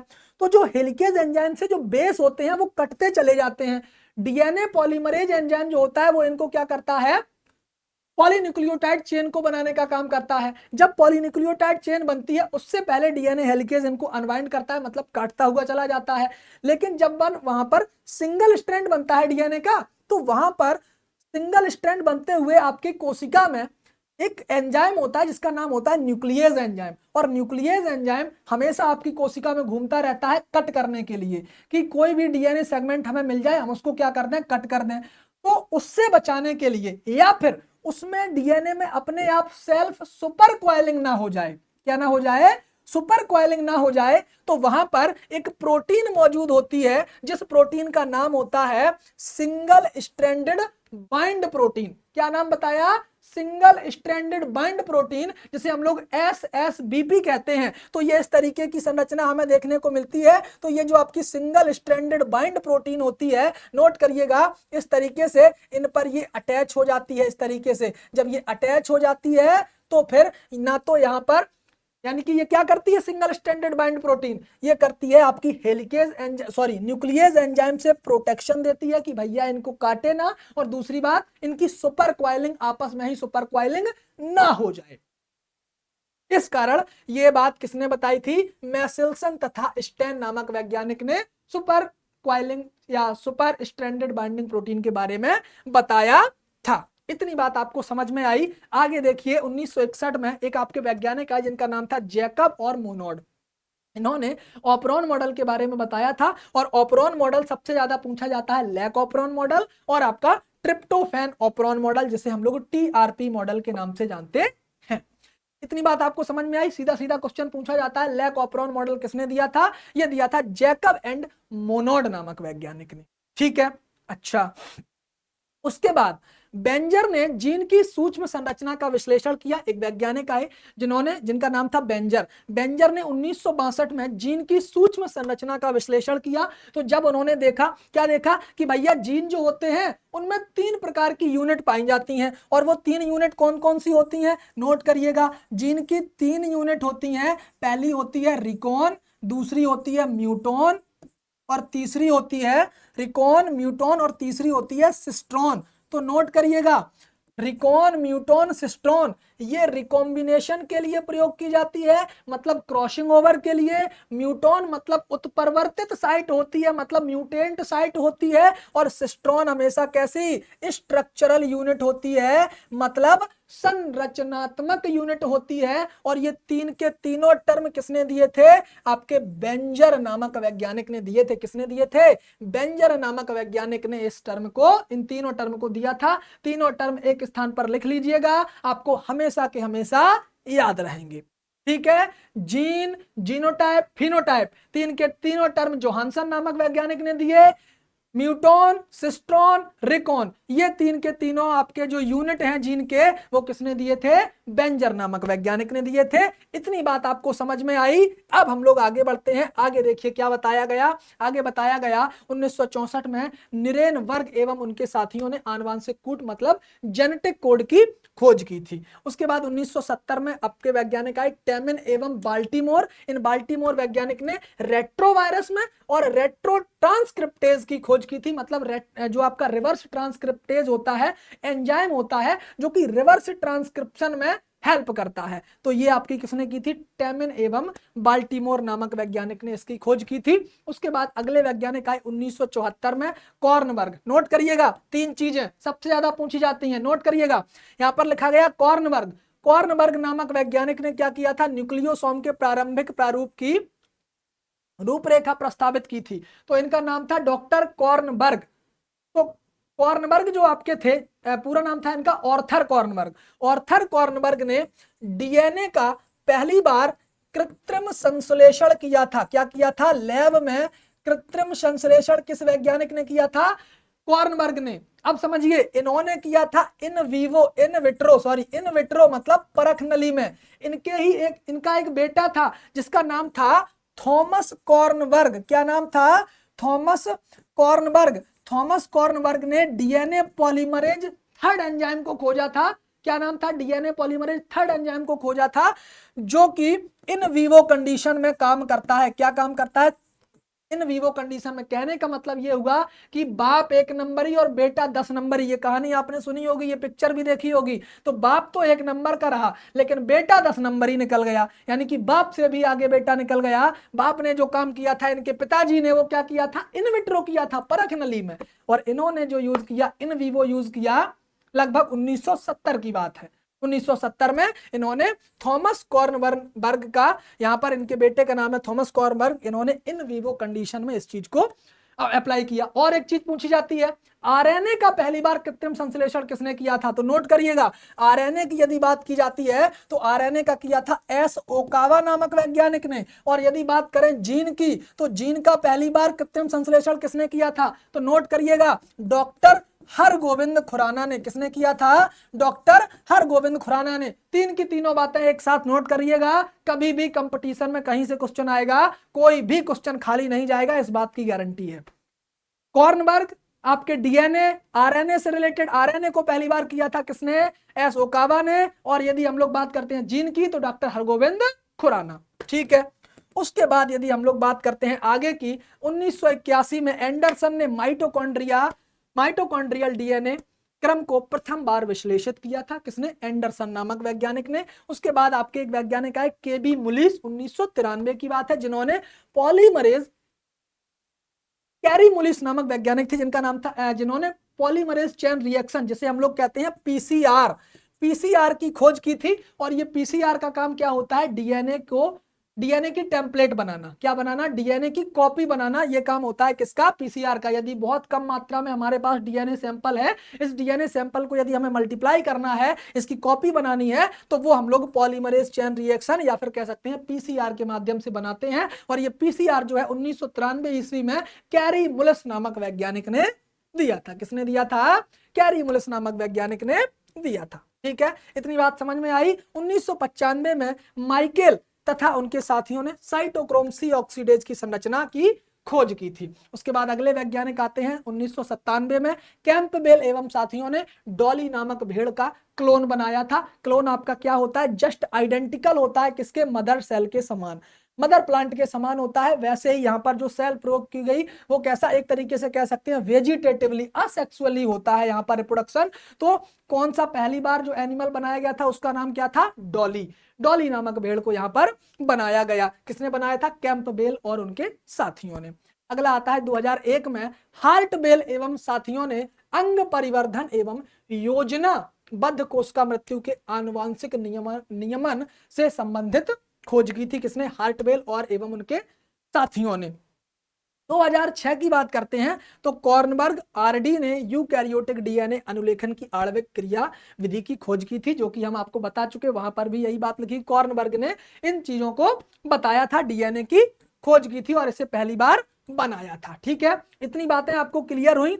अब देखिए हम लोग यहाँ पर एक एक चीज उनके खोजकर्ता के बारे में देख लेते हैं। लिखा गया कि भैया जो जीवित कोशिका की खोज है वो किसने की थी, एंटोनी वॉन ल्यूवेन हॉक ने की थी। लेकिन यदि हम लोग मृत कोशिका की बात करते हैं तो मृत कोशिका की खोज रॉबर्ट हुक नामक वैज्ञानिक ने की थी। किसने की थी, रॉबर्ट हुक नामक वैज्ञानिक ने की थी। ठीक है, किसमें की थी, ये आपका एक पेड़ था जिसका नाम था सुवेरियन कुलकर्स, नोट करना, सुवेरियन कुलकर्स नामक पौधे की जो छाल होती है, उस छाल में रॉबर्ट हुक ने क्या, मधुमक्खी के छत्ते के समान संरचना देखी थी और उन्हें हेक्सागोनल स्ट्रक्चर दिखाई दिए। जब हेक्सागोनल स्ट्रक्चर दिखाई दिए तो ऐसी संरचना देखी जाती है किसके, जो आपके साधु संत होते हैं, जो आपके उनका जो स्ट्रक्चर होता है रहने का वो भी हेक्सागोनल ही होता है। तो इसलिए उन्हें क्या नाम दे दी, उन्हें उनके घरों को कहा जाता है सेल्यूला। तो सेलुला से ही नाम दिया गया, जो कि एक लैटिन भाषा का शब्द है। फिर ये आगे चल करके इसे तब्दील किया गया किसमें, सेल में। तो सेल के अध्ययन की शाखा को क्या कहा जाता है, साइटोलॉजी कहा जाता है। मृत कोशिका की खोज आपके रॉबर्ट हुक नामक वैज्ञानिक ने की थी। केंद्रक की यदि हम लोग बात करते हैं तो जो आपका केंद्रक होता है उसकी खोज आपके रॉबर्ट ब्राउन नामक वैज्ञानिक ने 1851 में की थी।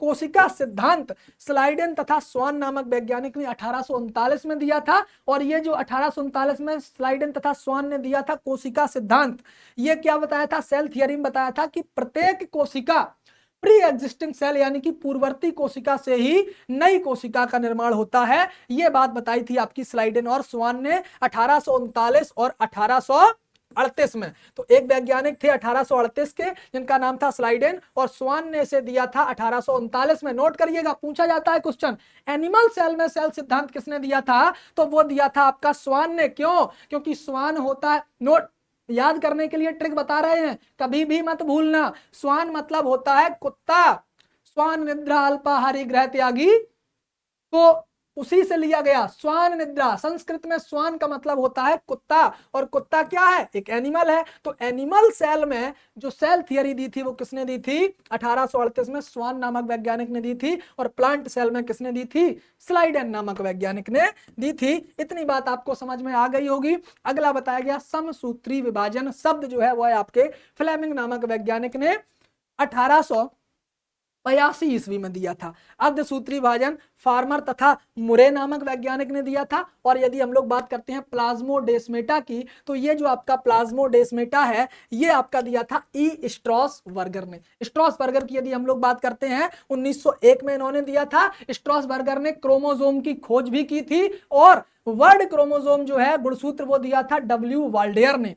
प्रोटोप्लाज्म की बात करते हैं तो प्रोटोप्लाज्म शब्द पुरकिंजे ने दिया था। प्रोटोप्लाज्म प्रकृति का जीवन का भौतिक आधार होता है ये बताया था आपका प्रोफेसर हक्सले ने, किसने बताया था? प्रोफेसर हक्सले ने बताया था। अंतः प्रदब्बी जालिका के बारे में बात करते हैं तो ये दिया था आपका के.आर. पोर्टर नामक वैज्ञानिक ने। हरित लवक यानी कि क्लोरोप्लास्ट की बात करते हैं तो ये शब्द आपका सिम्पर नामक वैज्ञानिक ने दिया था। माइटोकॉन्ड्रिया की बात करते हैं तो शब्द दिया था बेंडा ने।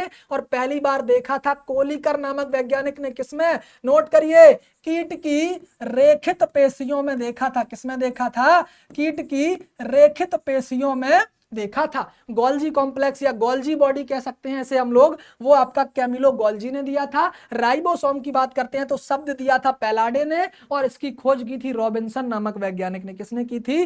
रॉबिन्सन नामक वैज्ञानिक ने की थी। लाइसोसोम की बात करते हैं तो लाइसोसोम शब्द आपका डी डुबे नामक वैज्ञानिक ने दिया था। और इसी को लाइसोसोम को हम लोग क्या कहते हैं? आत्महत्या की थैली कहा जाता है। क्या कहा जाता है? आत्महत्या की थैली कहा जाता है। राइबोसोम पर आपके क्या पाए जाते हैं? आरएनए पाए जाते हैं जो कि प्रोटीन का संश्लेषण करते हैं, इसलिए राइबोसोम को हम लोग प्रोटीन की फैक्ट्री कहते हैं। क्या कहते हैं? प्रोटीन की फैक्ट्री के नाम से जाना जाता है। किसे? राइबोसोम को। और हरित लवक को कोशिका का किचन मतलब रसोई घर कहा जाता है। माइटोकॉन्ड्रिया को कोशिका का विद्युत गृह यानी कि पावर हाउस कहा जाता है। क्या कहा जाता है? पावर हाउस कहा जाता है। इतनी बातें आपको समझ में आई तो कमेंट सेक्शन में लिखिएगा। आगे बढ़ें। चलिए अब देखिए हम लोग कुछ और चीजों की बात कर लेते हैं। संयुक्त सूक्ष्मदर्शी, ये जो संयुक्त सूक्ष्मदर्शी है इसकी खोजकर्ता किसने की थी? एच जेन्सन और जेड जेन्सन। नोट करिएगा, एच जेन्सन और जेड जेन्सन ने संयुक्त सूक्ष्मदर्शी मतलब कंपाउंड सूक्ष्मदर्शी को खोजा था। जीन शब्द का सर्वप्रथम प्रयोग जोहानसन ने किया था। और नोट कर लीजिए, फिनोटाइप जीनोटाइप ये तीनों, ये आपके जीन जीनोटाइप फिनोटाइप तीन के तीनों टर्म आपके किसने दिए थे? जोहानसन नामक वैज्ञानिक ने दिए थे। जेनेटिक कोड शब्द डॉक्टर हरगोविंद खुराना ने दिया था। किसने दिया था? और जेनेटिक कोड ट्रिपलेट नेचर का होता है। कैसा होता है? ट्रिपलेट नेचर का होता है। ये आपका जेनेटिक कोड की बात कर रहे हैं, कैसा होता है? ट्रिपलेट नेचर का होता है, जिसमें आपके तीन आपके बेस पाए जाते हैं। क्या पाए जाते हैं? तीन बेस पाए जाते हैं। सर्वप्रथम कृत्रिम जीवन की प्रयोगशाला में संश्लेषण किया था जीन की, वो किया था डॉक्टर हरगोविंद खुराना ने। एक जीन एक एंजाइम बीडल एंड टॉटम ने यह हाइपोथेसिस दी थी, परिकल्पना दी थी। और जीन क्रिया नियमन की ऑपरॉन सिद्धांत का प्रतिपादन जैकब और मोनोड नामक वैज्ञानिक ने किया था। जबकि सिस्ट्रॉन, म्यूटोन तथा रिकॉन जीनों की अवधारणा के प्रतिपादक होते हैं। ये बात आपकी किसने बताई थी? बेंजर नामक वैज्ञानिक ने इन तीनों टर्म के बारे में बताया था। उसके बाद यहां पर ये जो आपका लेक्चर है यहां पर कंप्लीट होता है। अब इससे रिलेटेड यदि आपका कोई आपका कॉन्सेप्ट बचता है तो आप लोग कमेंट सेक्शन में हमें बता सकते हैं, उस कॉन्सेप्ट को भी आपको क्लियर किया जाएगा। कोई क्वेरी होती है तो इस क्लास के लास्ट में हम सिर्फ इतना ही कहेंगे कि धीरे धीरे रे मना, धीरे सब कुछ होए, और माली सींचे 100 घड़ा, ऋतु आए फल होए। ठीक है, इसी के साथ ही हमेशा इतना याद रखिएगा कि कभी भी अपनी शिक्षा पर कभी भी घमंड मत करिएगा। 4 लाइनें सुनाते हैं कि डिग्रियां तो सिर्फ तालीम के खर्चों की रसीदें हैं। डिग्रियां तो सिर्फ तालीम के खर्चों की रसीदें हैं, इल्म तो वह है जो किरदार में झलकता है। तो इसी के साथ ही अपनी इस क्लास को समाप्त करते हैं। आपसे आगे मिलते हैं अगले किसी इंफॉर्मेटिव लेक्चर के साथ। तब तक के लिए जय हिंद, जय भारत, धन्यवाद।